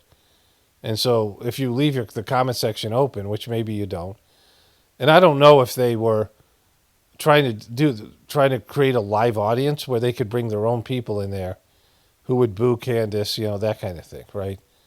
And I don't even know if they would get people I don't think they could get an audience like that. I mean, but maybe they could. Maybe they could get TPUSK employees and family people and try to bring as many people who are anti-Candace. But then if they booed her, that would just be like, oh, you guys brought in a fake audience. I don't see how you guys come out of this thing looking good. But if you really wanted Candace on, because you say the ball's in your court, you would have asked her when she could come. You would have made her a guest on your show. Charlie Kirk brought in people he didn't like or agree with and debated them.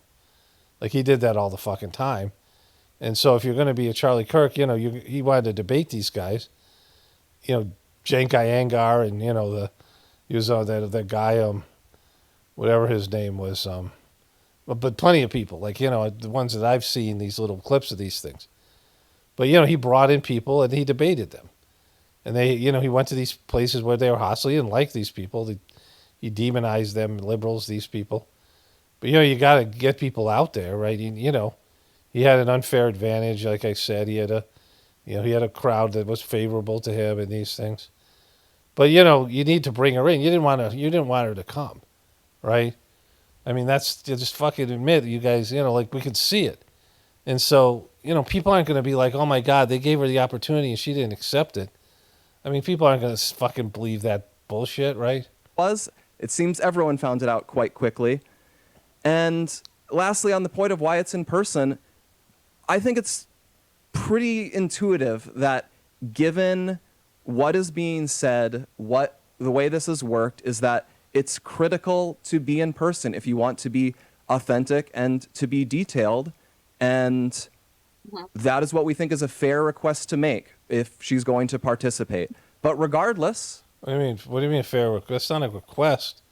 It's a demand. You said she doesn't come in person, she can't come. But, what the fuck is he talking about authentic, right? You think you can, she's going to get into this herself, but it's not inauthentic because right now you're talking to an audience that's not there in person. Like, you can be authentic whether people are there or not. Doesn't matter whether you're on a Zoom call or you're in a room with people. It's different in person. And maybe you want an unfair advantage where she felt uncomfortable and you could surround her with, people like, everyone can be giving her the stink eye, whatever it is, right? And she's going to explain why she didn't go a little bit more detailed. And it makes a little bit more sense. I don't know. I don't care. It doesn't matter. Whether I believe her or not. But I know these guys are fucking, I know how he's going to be received. Like, he wasn't ready for this comment, right? There's this question. It is going to go forward because we have agreed that some response needs to be made. And so that's going to happen when we announced it on December 15th. Yep, and we actually got to hit it. I'm one person, Gina, but Gina, I'm sorry, we got to hit a radio break here. We can keep going in the break if you want for if you have a follow up. We'll be right back. We're gonna take a break from radio. We'll be right Okay, back. could you do a worse fucking thing, you little fucking weasel?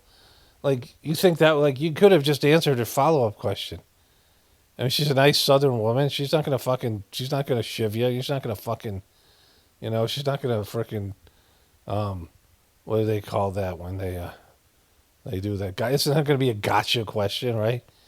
And that you're gonna leave her follow-up question off air.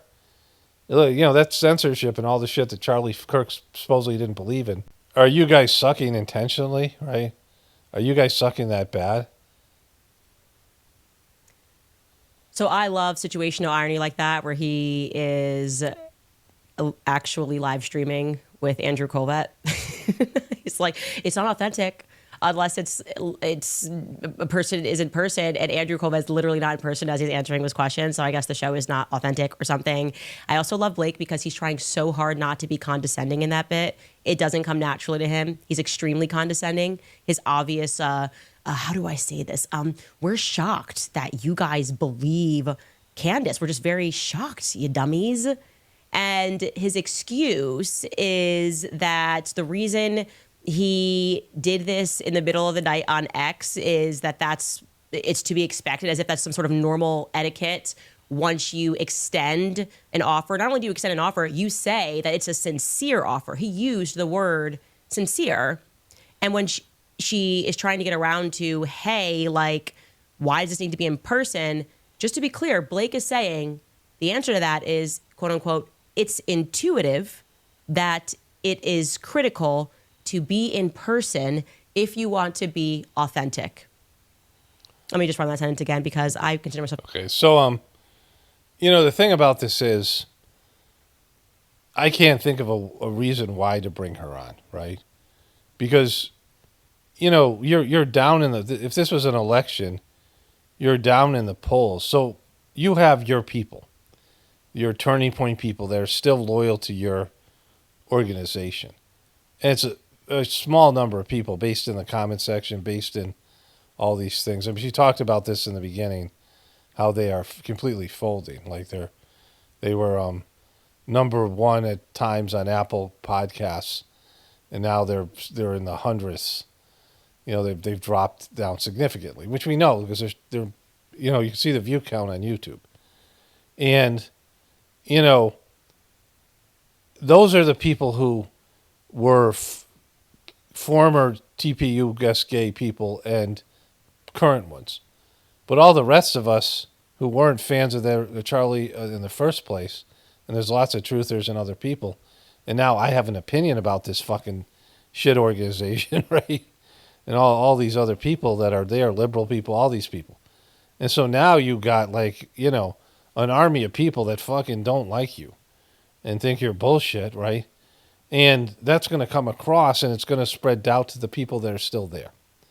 And, and nobody's going to buy into the official story 100%. I mean, only the people who don't, think about things or don't have any critical thinking skills. And that's not really, people in your audience question things. And they don't trust the government. That's one of the things that they do. So when you go into this thing, people aren't going to buy your story. And you're not going to take responsibility for any of that, because you haven't in the past, and your failure to just embracing a story that doesn't make any sense. And then all these other things that, why the guy grabbed the cameras and why the dude was on the phone and, why it's just not believable. The fucking, that piece of shit Megyn Kelly had Kash Patel on saying, yeah, we got the guy. I know for sure we got him. This kind of shit. And like unbelievable people. And anybody who says shit like that, they're getting fucking hammered. They're no longer, trusted, right? They're all part of it. Like Megyn Kelly, I don't know, she's got her people, but, if you come across insincere when you don't question the official story. And so, I can't believe they wanted to have her on. I said this, it's better that she's a straw man. But the problem is, as long as you're not going to look into embrace some of these other ideas and theories and legitimize them, and you're going to say everyone's stupid for believing this shit, right? Then, she's only got to be right about a few things. The number one thing is Tyler Boyer, was he hitting on male interns? Because that'll fuck you. Like I said before. Be pretty intuitive. I am intuiting right now that is absolute bullcrap. He says, quote, "It's intuitive that it is critical to be in person if you want to be authentic." Yeah, they think you're stupid. They just think you're absolutely an idiot. And he says that that's fair. What are you talking about? My most contentious and my most viral debates have never been in person. Everyone assumes that when you extend an invite, that you're going to do whatever you can to make it happen, whether it's friendly, whether it's not friendly. When you come out and you say that you are live streaming, the assumption is that you are live streaming because you want the internet to be able to attend, right? That's the whole purpose and function of live streaming an event, is that it invites everybody to be able to attend. So when you extend an invitation of live streaming and you don't explicitly say it must be in person, why would I assume that you're going to rescind the offer if I say that I can appear via live stream? Okay? They never said that. When they made the offer and they were pretending that they were being sincere, they never made in person a point of their demands. They never... I think that they thought she wasn't going to come, right? Like, I thought that, I think they thought she wouldn't come. Or that there would be something like this where she wouldn't be able to go. She has kids, and we'll get into this because it's family first thing, right? She has, I don't know how many kids does Candace Owens have? Owens gave birth to a boy in January 2021. She has 4 kids, right? So, was it 4? So, yeah, that's what I thought. She had 4 kids. I had 4 kids. 4 kids in 5 years. And she's got nannies and resources and things. But, it's fucking hard to do anything when you got 4 little fucking kids. It's like you're walking around with a daycare. And, toddlers are just, they had this, my brother told me this. They, when his kids were small. And so this is years and years ago. So they took some of the best athletes, some of the, those guys who ride bikes in the Tour de France, like shit like that, right? And all kinds of different athletes, gymnasts, athletes on every level. And a lot of them were, cardio athletes. And they just had them imitate a toddler, do everything a toddler would do. Just follow the toddler around and do exactly what they did. And they all were done after 3 hours. They were wiped out. These kids, they're just sponges, and it's just a big time. You develop more in those first primary years of your life. Most of the milestones of things, walking, talking, feeding yourself, potty training, tying your shoes, putting on your own clothes, all these things you learn to do in those formative years, right? And those kids are active and they wipe you out. Like the toddlers, when my kids were toddlers, we had these bins of toys and they would just dump them on the floor. And you could kind of get them to put things away a little bit, but they just, they don't have the capacity to put everything away. And I put them away and then they come back and dump them again, right? It's just constant. You guys know, right, what it's like, it's not sleeping through the night, all these things. Like all the things you go through with young kids. And so, asking a mother to fly all the way out to Arizona, regardless of whether, she's, she says she's Catholic, as much as you guys say you're Christian. And you guys are family first. I mean, Erika J. Kirk knows. She's got 2 little kids, allegedly, right? Whatever the fuck she's got, right? That weird fucking acting, fake fucking grieving, drifting widow. But Erica Shekels. But, you know, like, they didn't want her to come. Like, anybody who has 4 kids, you can't just say, hey, come on this date. And her husband, she's going to talk about in a moment. You know, like, she has what I consider legitimate reasons for not going. You know, she might be lying or whatever. She's a liar, but whatever. Everybody is. Like, this is, you know. But, like, anybody who has 4 young kids, you can't expect them to drop everything and leave her kids and fly out to debate these fucking gay dudes, these closeted Christian gay dudes. Also said that I had to respond within 24 hours. That's a hostage situation, okay? There's no way that I could have accommodated all of that. In a million years, 24 hours to respond. How about, let me see if I can make that work. Even if I could have made it work, which I couldn't have, because my husband instantly said, no, you cannot do this Monday. And he runs the household, and he has an important thing going on that day, which involves people that are coming in from overseas. But even if I could have made that work, I would not have within 24 hours have confirmed to them if they had even sent me an email. Because I have kids, I would have had organized things, and it would have just taken longer than 24 hours, and they knew that. What Blake did say verbatim on that day is, quote, here is what is going to happen.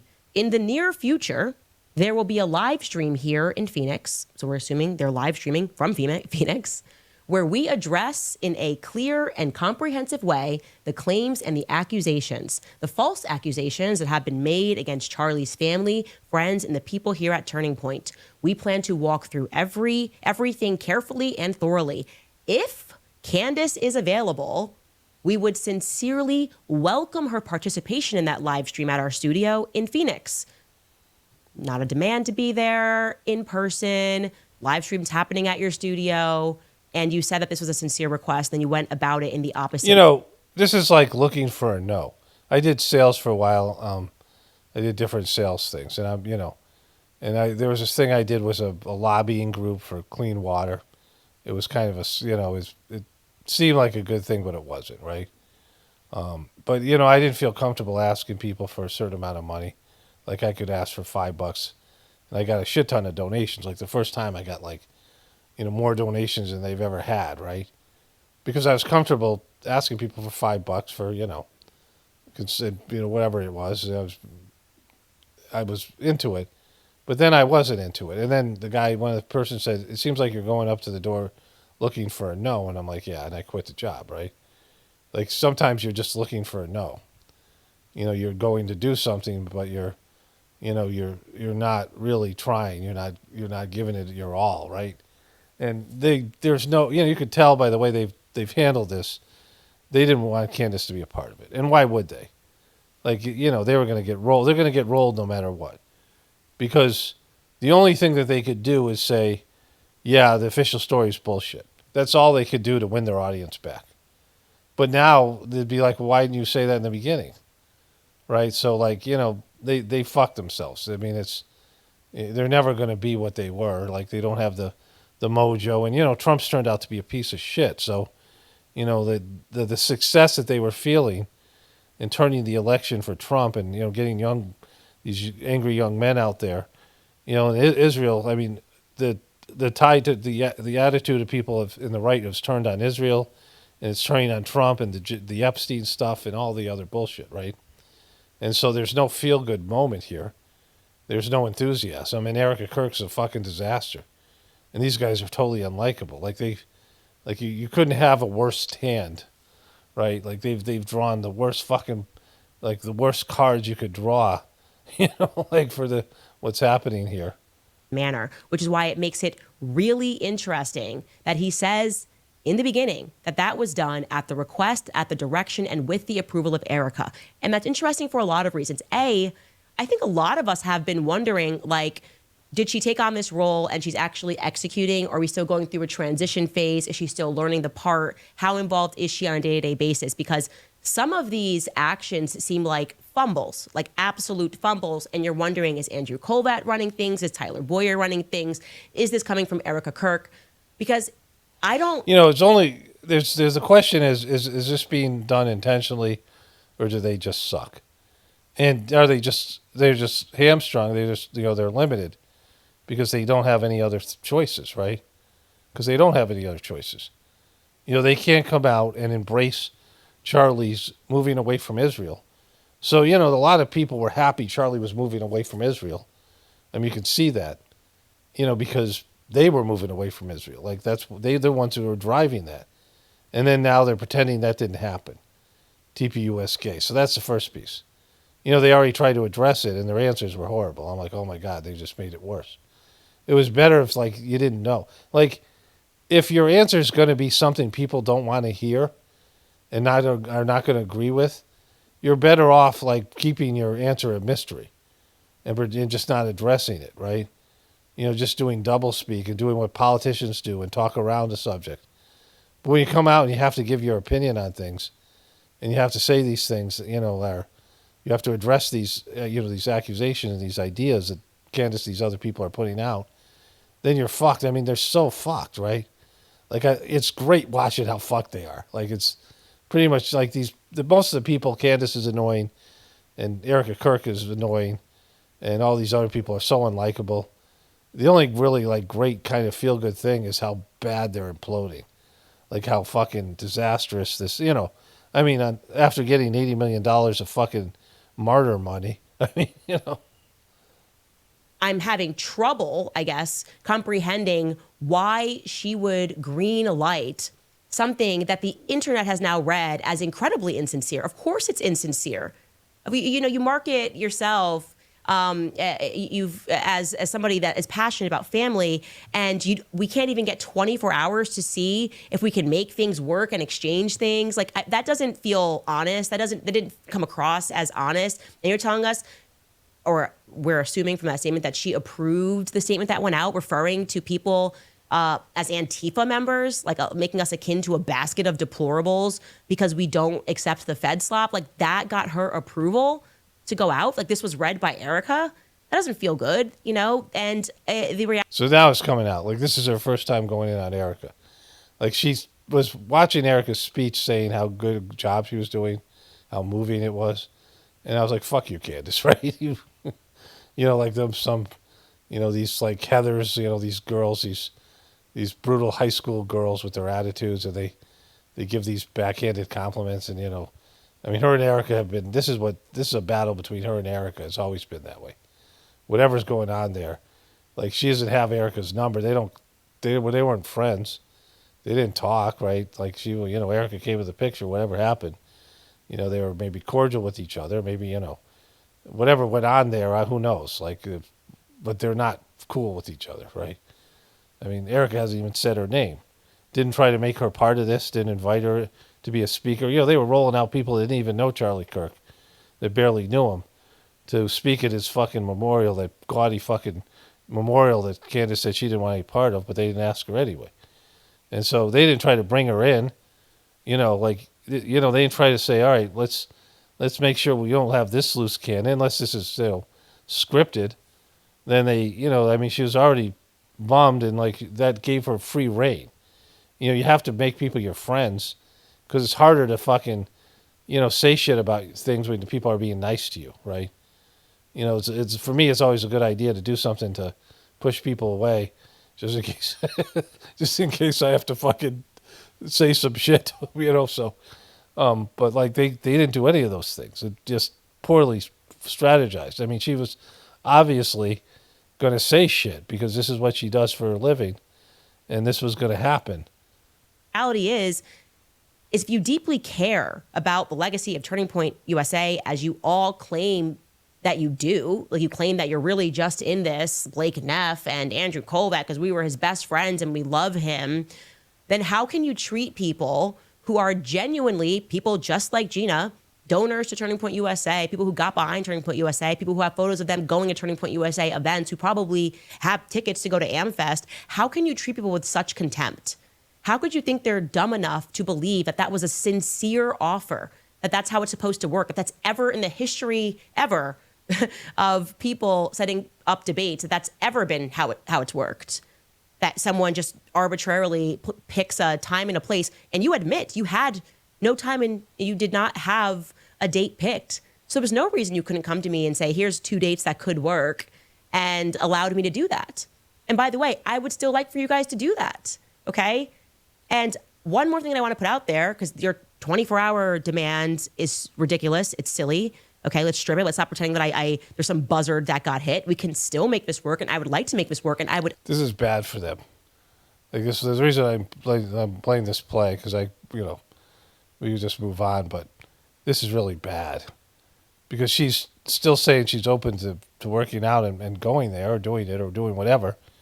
And they're like trying to close the door. So, she's not the one who's fucking looks like these grabbed their nuts and fucking stuck their tail between their legs. No, guess what? You had your opportunity. You must be scared. I guess she's scared of coming out here and debating us. Like you close the door faster than you, like you said you didn't have a date, and then you create a date in one day and say she's got 24 hours to fucking say when it's going to be. And if there's no audience, you guys aren't doing anything. Your show sucks. Nobody watches it. Like, this is going to be your most watched show since Charlie fucking died. And then you're going to fucking, not invite her? Like, she's the guest of honor, right? Her whole audience will come with her to watch it. If you want a big audience, if you have some great things to say, like, you're going to get your ass kicked. This is like somebody saying, yeah, we know we're going to get our ass kicked, so we're just going to take the beating we get from rescinding our offer in a fucking duplicitous way. Especially like to make this work if you are saying or implying that Erika Kirk is going to be there. Because the reality is that would be a game changer. I think that's a game changer. I think it would be very powerful to have her there to represent the viewpoints in a way that they're maybe not being shared by Blake Neff, who is incredibly unlikable and speaks down to people. And I don't know why he does that. It's not coming across clearly. He's an angry little twink, that's why. From your spokesperson, Andrew Kolvat, who seems to be on the road and isn't course correcting in the attitudes that are coming out, or at least telling people not to be like late night tweeting like Tyler Boyer. And yeah, it would be great if you are saying that on the 15th, Erika Kirk, as you are insinuating that she's going to be there, right? She's directing this thing. Are you implying here that she's going to actually be in the chair and she's willing to allow me to bring things and to go over timelines and stuff? Like, can you make that offer through the proper channels? Can you actually say that, since you now have more details about how it's going to work, and reopen that offer again? There's no... the people want to see her there, right? Who doesn't want to see her there? This would be 100% better and more enjoyable. I mean, it's still going to suck, and I'm still going to watch it. I'm still going to mock this thing, right? And, but if she's there, it'll be like an actual fight. It's like, this whole thing where you set up a fight. This is like months in the making, where a couple of guys pretend to hate each other, a couple of boxers or MMA guys, or, a rivalry, Michigan versus Ohio State, these kind of rivalries, right? Alabama, Georgia, these fucking games that you wait for all year, like Buffalo versus Kansas City, some of these big games every year where you have the best quarterbacks going against each other, best players, these marquee games, the Christmas Day games in the NBA, the North Carolina versus Duke in basketball. Like, these things are, and these people come out and they talk shit and they hype the fight and they get it going. And then you're like, oh, you got 24 hours to reply. Oh, I guess you don't want to come here. We'll go on our own. Well, you can have a fight with yourselves? That's masturbation, you fucking twinks, right? What you're doing is masturbation. That ain't fucking, you ain't having a debate. And, everyone wants to see it. So the only reason why you're not doing it is because you're going to get your ass handed to you, because you don't have it. You don't have, anything but like telling people how stupid they are and how wrong they are for buying into this stuff. And why won't you guys accept the official story? You're a bunch of sheeple, or worse than that. You're people who control sheeple. You're sheeple handlers who want to force the official story to a bunch of conspiracy theorists that are your entire audience who don't believe in the official story. And so you can't fucking win that. Like, even if Candace sucked and the debate, you're not going to win it. You're just going to come off more and more unlikable, and everything you say is going to piss your audience off, right?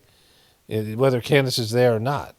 Like, I've seen some of the shit you've already done, and then I've read the comments, and the people don't buy your shit already, whether she's there or not. Like, so, like, you shouldn't have done this. Like, you should just, you know, what do you think we're going to, you think you're going to fucking all of a sudden be good at your job? You know, you're not good at it, right? You're never good at it. You were never the star of the show. Way in hell that George can make the 15th work. He just said it. No, he shut it down immediately, and for a very valid reason. And it is not my inclination to go to Phoenix without having my team with me. And my husband is very much a part of my team. But I will say that I will raise it further with the Supreme Court of George Farmer. If you are insinuating, and actually if you can confirm that you are saying that you will allow me, as you said further in this, to bring whatever it is, because it would be more authentic if it was face-to-face. If you're saying that I don't have to deal with you, and this is actually going to be very open, and I can ask every question under the sun, I might beg. I might beg. So I would love to hear from Turning Point USA and stop pretending 24 hours was some like demand that had to be met. Yeah, again, like, why is it like you ran out of chairs? Oh, we already gave your chair away to somebody. Like fucking. I mean, this is just stupid. And it's funny. It's great at watching them implode. And again, they're not putting that out, but now Candace has put it out, so they're fucked because millions of people are going to see this and it's going to be shared. And so that woman asking that question, they're hiding that shit away. Like, they don't want to answer this stuff. So if you don't want to answer one of your donors, who's a nice Southern lady, who asks in the most, softest of terms, how the fuck are you going to, like, stand up to this fucking pit bull, right? He's going to, you guys are going to get fucking twinked. All right. So I'll continue this tomorrow. Not this part. There's one thing I want to show you. There's a thing with her and, that fucking guy, whatever, from English, whatever his name is, that comedian from. We'll talk about that later. Anyways, I'll continue this tomorrow.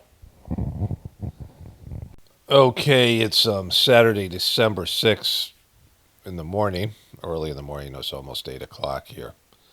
And it's kind of dark outside, and shitty.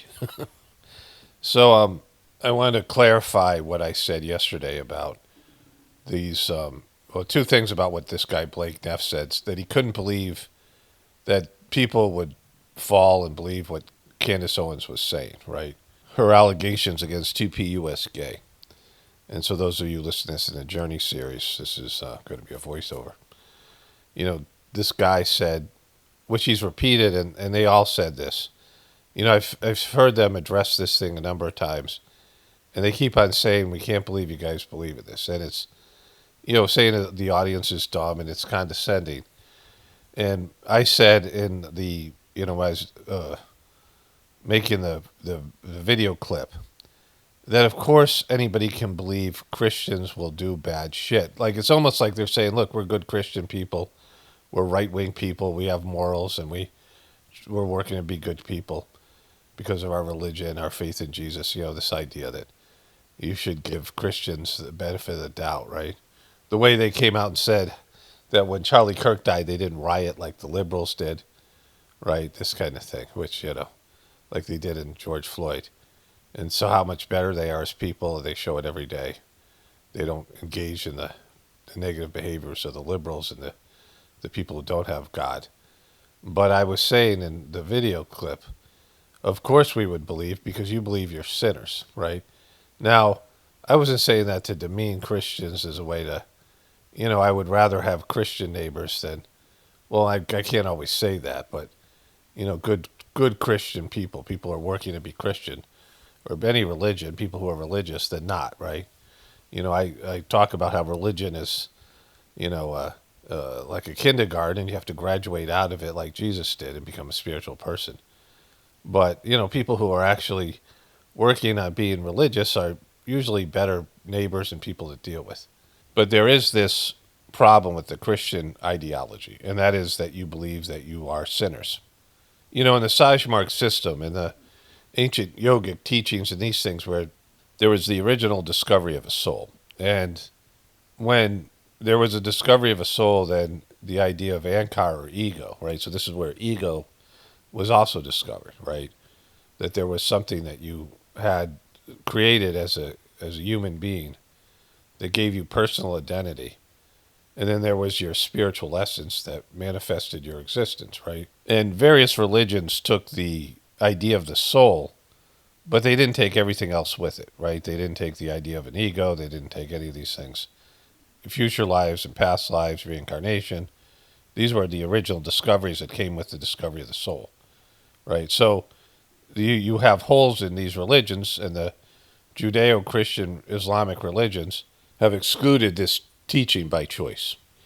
It was there. Jesus knew about these things and talked about them. These were part of his teachings, but they decide to leave these things out because if you had people who just thought of themselves as sinners, then they were much easier to control, right? That you were worthless and you couldn't get to heaven on your own, and, why even try? And so this became a huge problem for the internal worlds and the trustworthiness of these people, right? So when you have individual identity, you have people who can say I when there's an I. The ego is an I. And when each person can say I, there becomes selfishness, right? It's not a we, it's an I. And so when you have an ego, you have this freedom of choice. You have the freedom to make the wrong choices. You have the freedom to not obey God. You have the freedom to do your own thing, right? Which is totally demonstrated in the Old Testament, right? And not that the God that's presented there, but people keep on going back and doing their old bullshit rituals. And, that's why there's the Ten Commandments. The Ten Commandments are, for the ego, right? For the potential sin, right? And so if you don't balance that out with the knowledge that the soul is also there, and that your soul, you can embrace your soul, and your soul can guide you through your choices and your attitudes, and create faith in you and God, and you can be divinized and then not make these choices, right? But in the Christian tradition, this is the idea of you're born a sinner, and you're going to die a sinner unless you accept Jesus. Like, that's great for the religion, but it leaves these people, every Christian, with this idea that they're going to fall at some point, that they're going to fuck it up, they're going to be selfish, they're born a sinner, they can't help themselves, right? It gives them an excuse, like a built-in excuse. I'm just a lowly sinner. And so you can't trust people who have that belief system. I mean, you can't trust other people who, you can't trust people who don't believe in God at all, right? Because they have no reason to behave. I mean, there's all these reasons. But this guy, Blake Death, coming in and saying, we couldn't believe these people would believe these things about us, right? But, Trump is a worthless piece of shit, and you guys have convinced yourselves, all you guys who've backed him, that he was a good person. He's not a good person. He's a horrible person, right? But, he said the things you wanted to hear, and he promised you things that you wanted to have promised to you, like all the TPUS gay people and all of them. And so you bought into something, and the guy fucked you, and then you're left like, sitting there, and now you don't trust your own, whatever it is, your own decision making. And Charlie Kirk, who created the Kirk Enterprises, took hundreds of millions of dollars of shekels to, mansplain to these kids. I mean, it's the same behaviors that they're doing now. They're trying to mansplain to their audience, hey, this is what you should think, this is what you should feel, you're wrong. When, these college kids knew they were seeing a genocide. They're just too young and too stupid, too dumb to, but being dumb because they're young, to be able to articulate it. And, you trust your professors, and, most of these kids, they trust adults to know more than them, even though they don't have maybe a good relationship with their parents. Young people have a innate sense that older people know more than them, and they do to whatever extent, but not. Usually it's not quality knowledge, right? But Charlie Kirk's whole thing was to take money and to talk these kids out of what they knew to be right.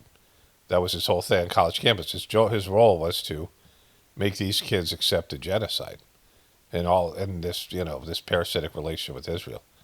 And so that's how TPUSK has always been. So they are wondering why it's not working now. Well, because they don't have Charlie, and your people are there. That it also speaks to this idea of, truther stuff is there's a thing there, right? It's a change in consciousness and mentality, where authority figures can't come in and talk you out of what you're seeing. I mean, it's very clear that's the case, right? You guys see it. You see it everywhere. And these guys at TPUSK were never truthers, unless it was about Joe Biden and liberals. And they thought that other people would be like that too. But that's not how it works, right? And so these people who learn to ask questions about their leaders, they trust their leaders for a little bit, like Trump. But if the guy starts, not releasing the Epstein files and not putting America first and doing all these things he promised, then they start turning on him. Like, maybe not all of them, but many of them, especially the younger people. And that was happening. So, like, everyone kind of knows this is a joke. There's lots of people out there who realize that there's no political solution now. Like, maybe they can't articulate that, but they realize it, right? So that's what's happened here. So these guys coming in saying, I can't believe you guys would believe this. You know nothing about your audience. And when you start saying to your audience, like, with your attitude is, oh, they don't get it. Now, the ones who are guilty, they know the audience is right, but they can't admit that. And the ones who aren't involved in it, they're just like the ones who have drunk the Kool-Aid over there and think that TPUSK is great.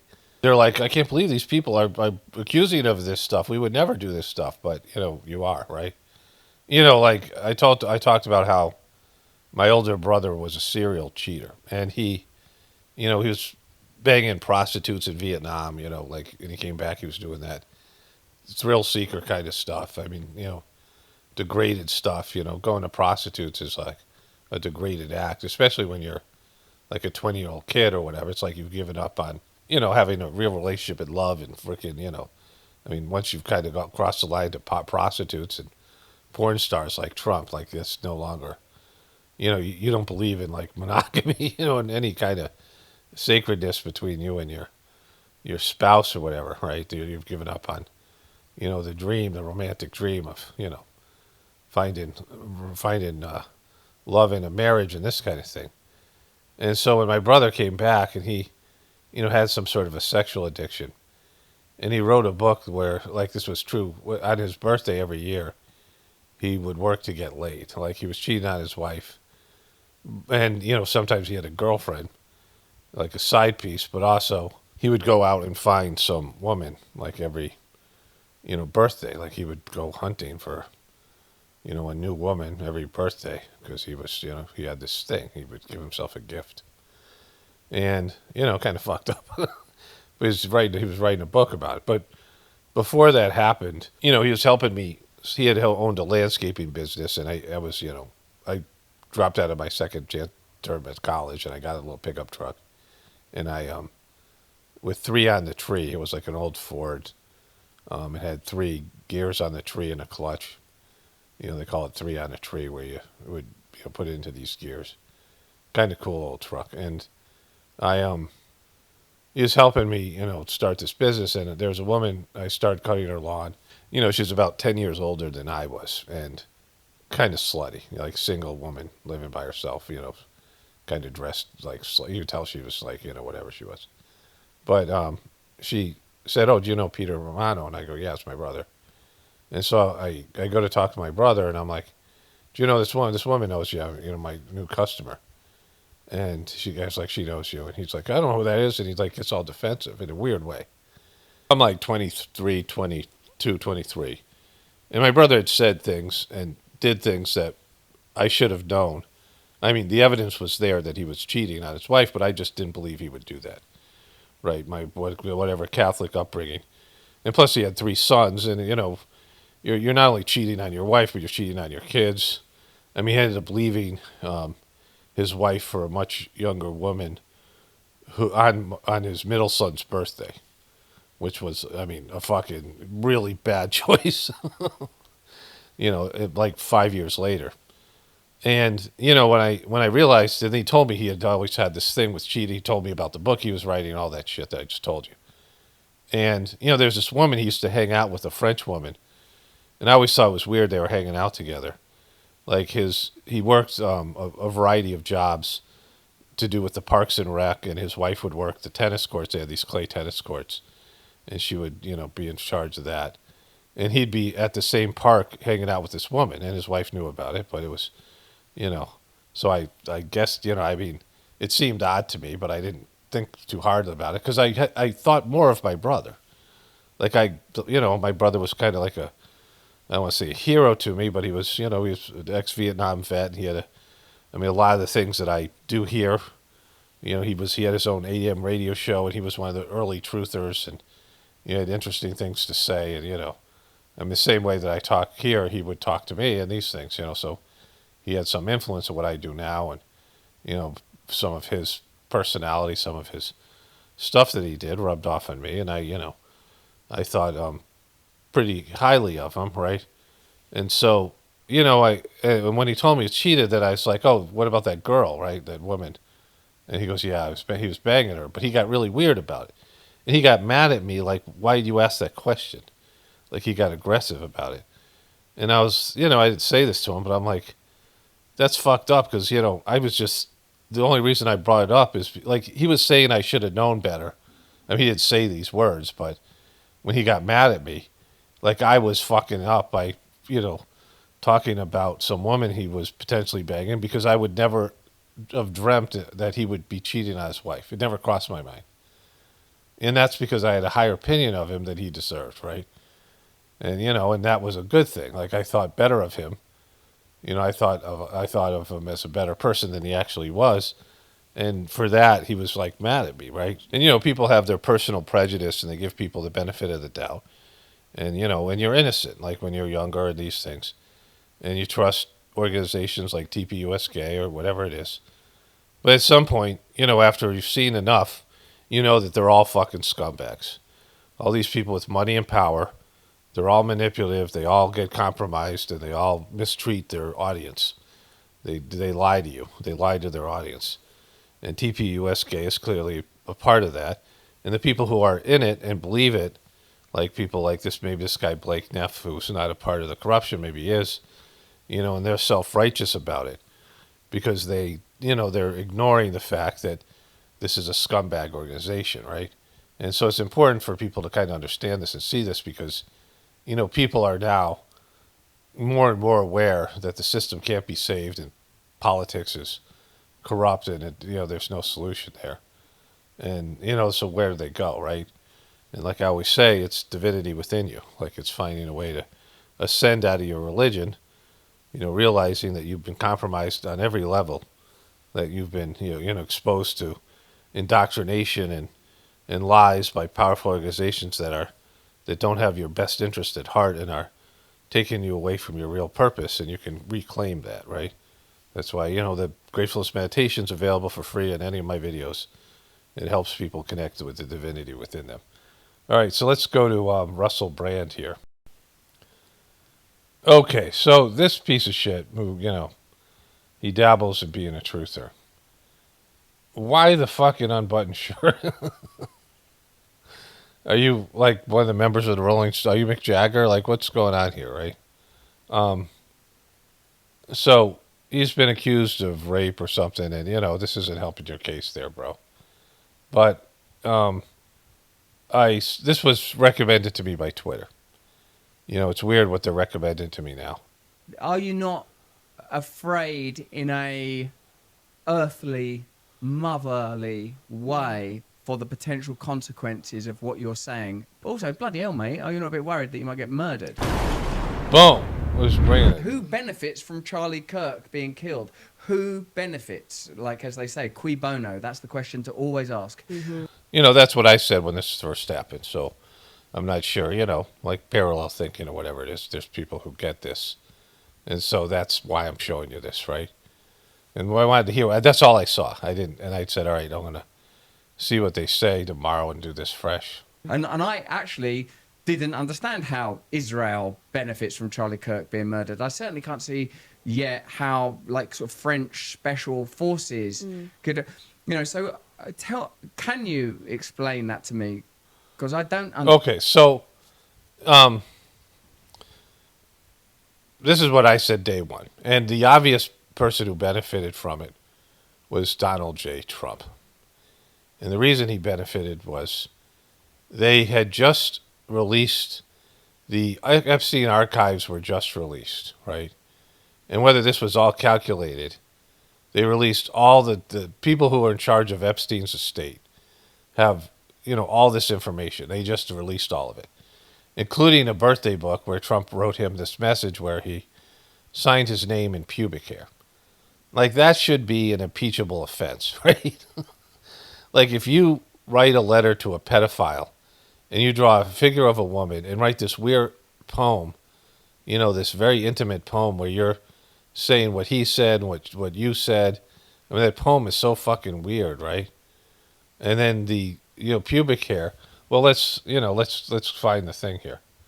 So this is from the Wall Street Journal. Remember, he sued them, which we'll get into in a moment. Voiceover. There must be more to life than having everything. Donald. Yes, there is, but I won't tell you what it is. Jeffrey. Nor will I share. Nor will I, since I also know what it is. It's a little bit hard to read that part. We have certain things in common, Jeffrey. Jeffrey. Yes, we do. Come to think of it. Donald. Enigmas never age. Have you noticed that, Jeffrey? As a matter of fact, it's clear to me the last time I saw you. Donald, a pal is a wonderful thing. Happy birthday. May every day be another wonderful secret. Now, he did this with it being women, right? And he already said, people say he loves beautiful women as much as I do. So that's already said. That's already been confirmed. And then he does this. He puts his name where her pubic hair should be. Right? So, this is fucking impeachable, right? This is a total scumbag. This is a guy letting you know that he and Jeffrey Epstein shared depraved fucking tendencies, and they were joking about it, right? These are fucking wealthy guys, and, they're depraved guys with women. Now, Trump has bragged to Howard Stern. I mean, this is him grabbing by the pussy right here, right? Put his name on, like he owns these women's, vaginas, right? Like he's, but this, he said, he grabbed women by the pussy, but he bragged to Howard Stern that he bought these beauty pageants, and because he was the owner of these pageants, he got to inspect the girls by walking into their dressing rooms, which is a felony. And these girls were not only teenage girls that were Miss USA, but teenage girls that were Miss Teen USA. He talked about how he would date his daughter. He's a fucking creep. Like, there's no doubt about it. But this thing had just been released. And he was suing the Wall Street Journal. And they, this also shows you that he would sue people who had him dead to rights.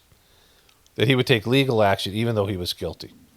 That means all these things about him being a victim and all these things about Trump derangement syndrome were bullshit, because some of these things were true, and Trump would take the same action as he was doing with the Wall Street Journal, getting aggressive and trying to bully them into, reversing their, reporting here.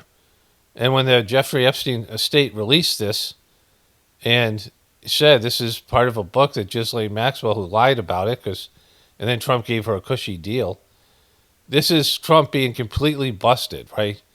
And, I don't know if people would ever get it. I mean, all these things, but that was the day before Charlie Kirk was murdered. This was released it was whatever it was, that Monday, whatever those days were. This had just happened, right? And Trump was scrambling for a couple of days and, saying this was false and all these things, but not saying it, right? Because he doesn't want to, say it in some way that he's just going to come back. But they were aggressively pushing back against this, but they had nowhere to go. Everybody knew this was true. I mean, pretty much everybody. And so what happened? Charlie Kirk gets married and this gets murdered. And then this murdered and married. And this thing disappears, right? Like, who's talking about this now? Trump avoided this nightmare. I mean, he was having to answer questions about this one day, and the next day, Charlie Kirk was murdered. And directly after that, he would, Israel would come up with this deal with all these people in the Middle East after they had basically destroyed 100% of the buildings in Gaza, reduced it to rubble, and committed, not only like a genocide, but ethnic cleansing. And Trump went to the Knesset and licked Tain for an hour. And it was the best friend that Israel ever had, all this stuff that they did, right? And so, Trump was the number one beneficiary immediately. And Israel was also a beneficiary because which I didn't know that day. Like, that's what I could see that day. When Charlie Kirk was murdered, the number one story was Trump's Epstein relationship, and that disappeared and has not come back in full force since that time, right? And so, that saved Trump. Like, it totally saved him. So that was the first thing. And then the next person that showed up a couple days later was his wife, who took over the business, was clearly fucking not grieving properly, and they were shooting videos of her already, and it was fucking landing poorly with most people. So then there was the wife, and that meant the whole organization. And then it came out, all the stuff that I found out about his relationship with Israel and how he was changing his attitude towards them. And that disappeared. And so Israel and all these other groups that emerged as being benefactors of Charlie Kirk dying. Understand who benefits from, but I also know that whenever I've seen it my whole life, a lone gunman killed RFK, Martin Luther King, Malcolm X. I know that's a lie, so I'm open. So what is it? So look, I can tell you that from the moment that Charlie got shot, and I can't explain it, and maybe it's because Charlie would tell me all the time that he was going to die young, and I showed those messages, and I just knew that this was big. I knew it was big. I didn't have the players. I certainly didn't suspect Turning Point USA would be, as I believe, involved. Okay, so as I've said recently, they had to get Erika Kirk. Like, they had to get her, right? She had to be involved, because if she all of a sudden says, hey, this is bullshit, they're fucked. When the grieving widow says, and this is what they had problems with the 9/11 wives and families, right? When they turn on you, it's the worst. Like, you gotta, they have the ultimate, when everybody's grieving and they're using victim consciousness to start wars and do all that kind of shit, then the grieving widow and the families are the most, they're the ones who, Pat Tillman's family. You can't have people out there, especially her, because you're going to stick a microphone in front of her. And she now has this big platform at TPUSK. And if she comes out and says, yeah, this is bullshit, the official story, you're fucked, right? You're fucked. They're fucked already. Think how bad it would be if Erika Kirk was doing what Candace Owens is doing, right? So they had to have her ahead of time. They can't do that without her being compromised, without owning her, right? Cover up, and we can talk about what the motives are of that. They could be financial motives. It doesn't necessarily mean they were involved in plotting to kill him. And I've never said that. But I do believe that they have betrayed him since, and I am comfortable saying that today. Because I know that they have told lies. I know that they have withheld information that if... All right, so these are all things we know that she's going to say her same old bullshit. But, the people who we know for sure benefited are Trump. We know Israel's benefited. We know TPUSK people, the people in the organization. They're able to now run these multi-million-dollar organization. And Erika Kirk's, like, those are the people that we can see for sure, right? They all benefited, and we can see the way they're acting about it. Ken, stay with us. You have some more exclusive new reporting we want to get to involving the FBI security detail for FBI Director Kash Patel's girlfriend. MS Now has learned that Patel has ordered that the FBI escort one of his girlfriend's inebriated friends home from a night of partying in Nashville. On more than one occasion. See, this does not look like a couple, right? This does not look like a couple. Who the fuck is this guy here? This is, what is that? Who are these people? Has he got an ex-wife? Who the fuck are these people? Who's this dude? Asian. Ken, that is Quite a headline. What more do That must be his mom. we know? Yes, Anna, and I should say that a spokesman for Kash Patel is adamantly disputing this story, says it never happened, but 3 people familiar with the matter tell us it did happen, that on more than one occasion, Kash Patel's girlfriend, Alexis Wilkins, remember she's a country singer who lives in Nashville, and she has a taxpayer-funded security detail that Kash Patel ordered up for her. Okay, so, this is very problematic, right? This is a weird-looking, nerdy M&F-er. Well, let me just, I wasn't going to cover this today, but I had some stuff to say about it. Let me go to a voiceover here. So, first of all, the reason why I stuck this one, I was going to wait to put this in my next video, but, I was talking about how these stories come up, these scandals or whatever it is, and before they're resolved, before they're even in stage 2, people forget about them, right? So there's no resolution to any of these things, right? That's why you don't. These are you don't have to fire Kash Patel. These are fireable offenses, but they don't fire him because Trump is just like totally fuck it. Like he's like fuck it. It doesn't matter. I'm not doing it. Like I'm just not fucking doing it. And he did it his first term, and they told him he had to, and he's like, all right, I guess this is what we do here. But now he's like, I'm a fucking disruptor, so I just won't fire people who should be fired, right? Like he just won't do it. But even if they fired him, it would be no big deal. But it doesn't even come to that, right? There'll be another scandal that people take their eyes off of this one. I mean, this thing with Kash Patel is now battling with the Pete Hegseth shit, right? And then, there's all these other things that are, the Epstein thing comes back up. Like there's just all these things. And people don't see things through. I've had a number of people who want me to move on from the Charlie Kirk thing, and I'm like, what difference does any of it fucking make? Like, it's just me making fun of this bullshit that's going on. And it has no real value. It doesn't matter. This is the story with the stuff with the DPUSK is really interesting. It has Erika Kirk and Candace Owens, 2 annoying women, who are having a bitch fight over a guy who was shot in the neck. This whole thing that's happening, and all the gay dudes at TPUSK, and their relationship to Trump, and their relationship to Israel, and there's multiple unresolved aspects of the story. They're not going to be resolved, but there's still some interest there. But people just move on, and that's fine, and I'll move on from it. I don't care. It doesn't matter to me. But you don't think that there's something worth listening to, right? Because these are just distractions. It's a distraction from the things that are really happening to your system. You're not preparing yourself for what's about to happen.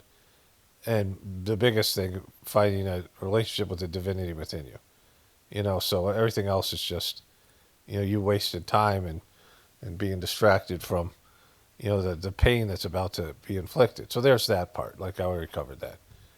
I covered that in the beginning of the video with, these various scandals. There's just no, there's no resolution. There's no, these things just don't get seen through to where there's some kind of consequences and accountability because people don't want to go past the initial shock value of the story when it's interesting. They talk about it on the internet and, whatever happens there, whatever research they do. And then unless they lock into it, some people lock into a specific thing and never get over it. And they'll find interest in it for years. Like Pizzagate or 9/11 or, not any number of these things, right? But the majority of the stuff, people just move on, right? The stuff with COVID. Remember how big the stuff with COVID was? And now no one gives a fuck, right? It's already been forgotten. There was this thing, there's just this website died suddenly where people are still dying like crazy, even more so of heart attacks and shit, and having cardiac arrests. There's defibrillators in schools. And all right, that's just the new normal. We accept it. There's COVID, vax, whatever. And so, that's how people are. So that's the first piece. The second piece is there's a 19-year difference between Kash Patel and his girlfriend. And there's cultural differences, right? Kash Patel, Kamlesh Patel, the guy who runs the Heartfulness debacle by meditation, the Patels are a certain kind of, their name carries a certain kind of connotation in the Indian world. Hotel, motel, patel, you're famous for being, I think he's Gujarati. I mean, that's what Kash Patel is. And, there was arranged marriages that people could ask for by Master Charji and Babaji, the second and third masters. I'm sure Kash is still doing this. And Charji said he isn't going to do any more for Europeans or Americans. Like he was done because they never worked out and people, fucking didn't. You have to grow up with arranged marriages, right?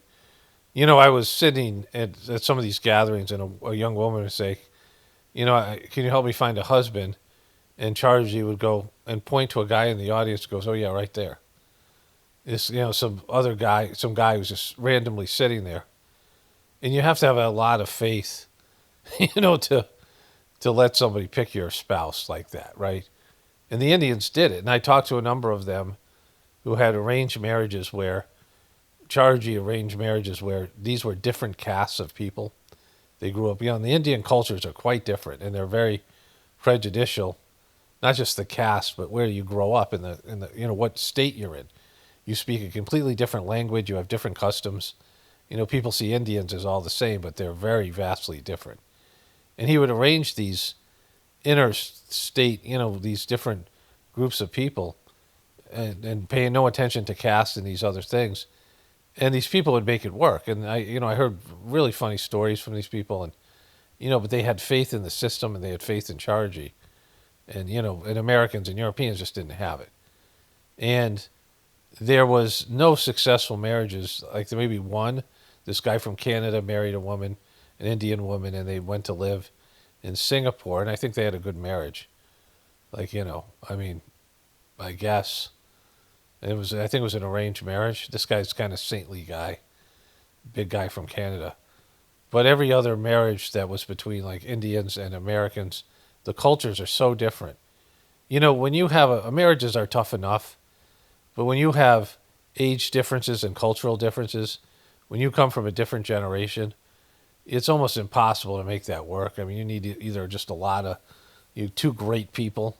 But even with that, right, I was in the grocery store. I was in some place, and there was a couple in front of me that was checking out, and it was a woman who was probably about 10 years older than me, maybe in her late 60s, 70s, but she was they had money, her and her husband, and she was like well dressed, this kind of thing, and the guy was basically drooling on himself, her husband, probably 10 or 15 years older than her. And she was still, she was conscious and, whatever. And, and like she married a guy who was older and maybe they loved each other and they had a good life together, but just he's aging, or maybe he's just aging faster than her. I don't know. But this guy was close to just being in a wheelchair. And I'm like, fuck, like you just rolling the dice for these kind of things, right? But when you have these different age groups, and it's harder for the older people because young people just don't have the same experiences. And so, I dated a younger woman once, and then, I got divorced, was approached by women from the channel, and it just doesn't work out. Like, it's just, I had a guy who I was immediately regretting dating this girl. She was like 20 and I was like 29. And I, immediately was like, this thing sucks. I was talking to one of my coworkers, and he goes, yeah, I dated a girl that's 10 years younger than me. And, she would laugh at something, and I would say to myself, yeah, that was funny 10 years ago, right? So, you have these things, and people should learn their lesson. It's hard to make it's hard to hang out with people who are in a different age groups, and you grew up with different, our generations are so different in America.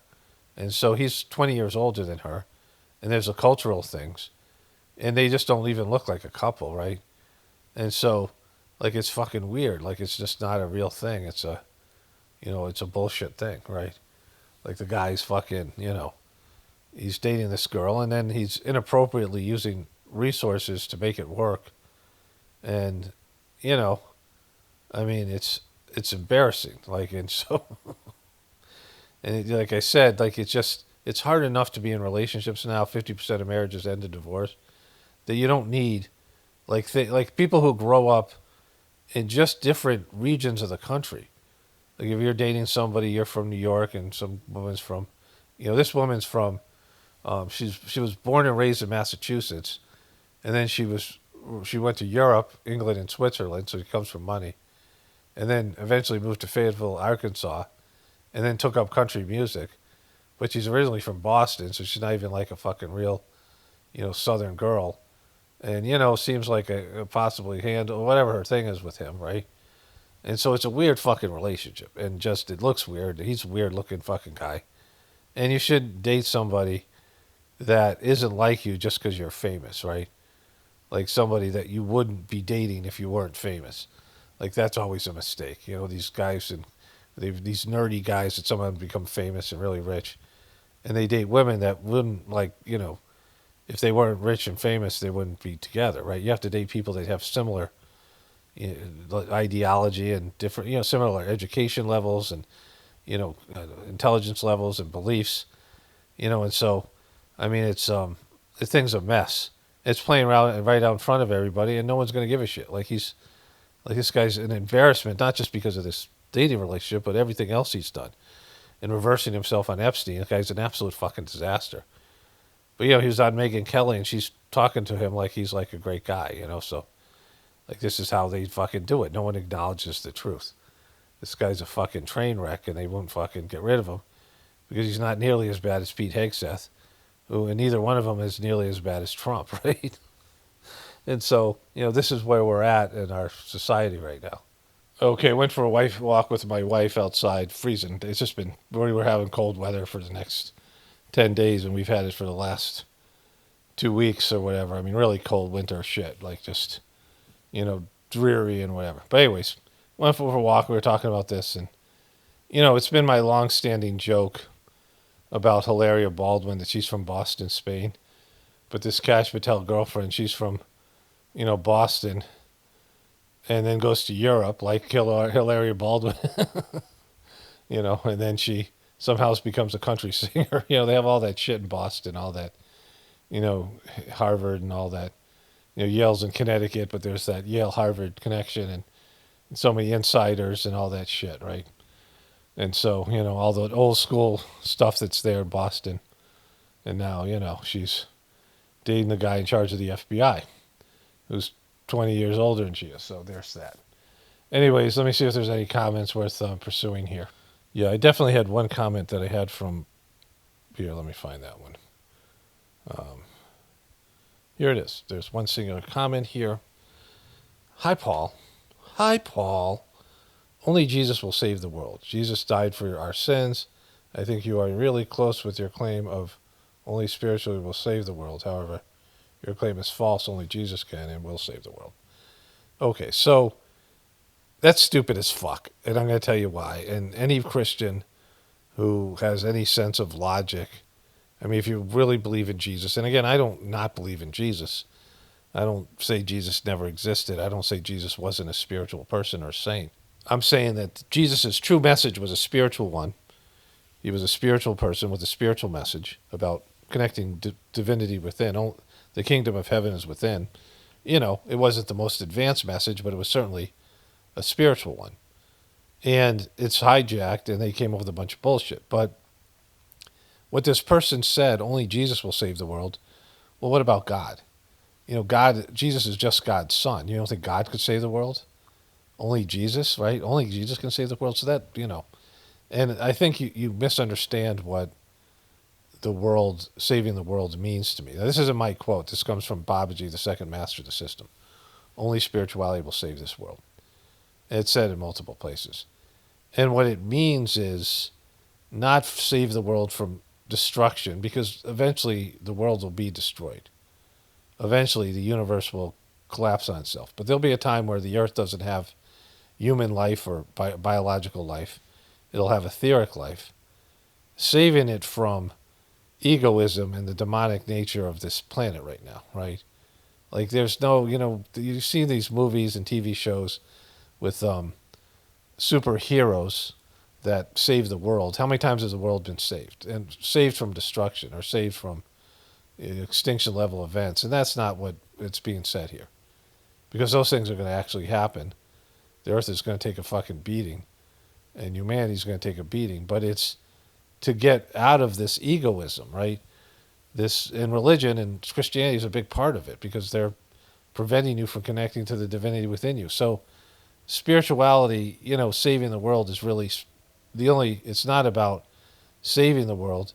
It's about the world, or people, not world, but people becoming spiritual, like truly spiritual, where they have an internal connection to God, and that will uplift the whole planet.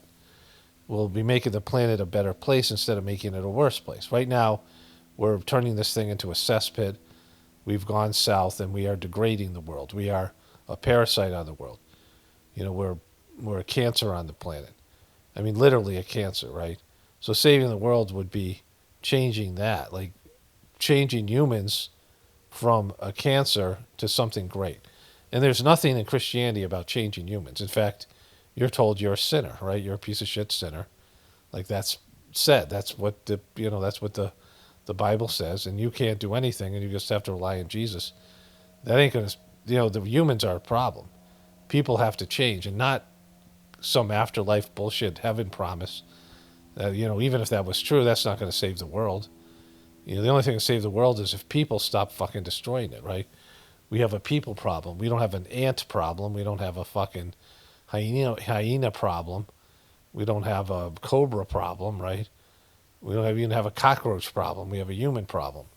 Human beings are capable of destroying this world physically, and certainly are doing it spiritually. We're the ones that are making it suck down here. And so there is a system, system that I do. It's not my system, but the Sage Mark Meditation, that helps people change legitimately. I'm in the change business. I have a master's degree in counseling, and whatever I do here. And I was a preceptor. I did this work, which is about helping people to change, right? I mean, therapy is supposed to help people to change, and it does to some extent, but not the kind of change I'm talking about. And there's nothing in the Christian religion or teachings, and Jesus didn't do anything to change people.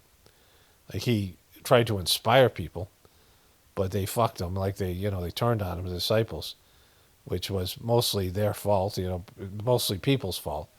I mean, some of it, whatever Jesus did or didn't do to contribute to that. But either way, it didn't matter, because anybody they sent in to do Jesus' job in that part of the world would have been fucked. They could have sent the most spiritual person, the best, highest developed spiritual person in that part of the world, isn't that at that time, and even more so now, wasn't going to help anybody. And so, but it's a stupid idea to say only Jesus can save the world, when Jesus, there's God. Jesus isn't God. In terms of your religion, what you believe, he's God's son. So God could certainly save the world. But it's not what I'm talking about. Like, to say that I almost get it. No, you've been indoctrinated, and you bought into a bunch of bullshit, which is fine. I don't give a shit. It's your thing. Just don't bring it to my thing, right? Like, that's the problem with this kind of comment. You have plenty of places where you can go with other dumb fucks and talk about this indoctrinated shit that you've gorged yourself on. Like, you have places to go, right? There's plenty of places for you. There's plenty of dumb fuck places out there. This is not that, right? This is about, understanding what spirituality is and how it can help not only, the world and people, but, individual people change themselves, which is the most important part. Each individual person has to choose to change. And, the ones that don't, there won't be enough spots for them anyway, right? Drastic population reduction and, society and a culture of spiritual people who are looking to redeem humanity and themselves.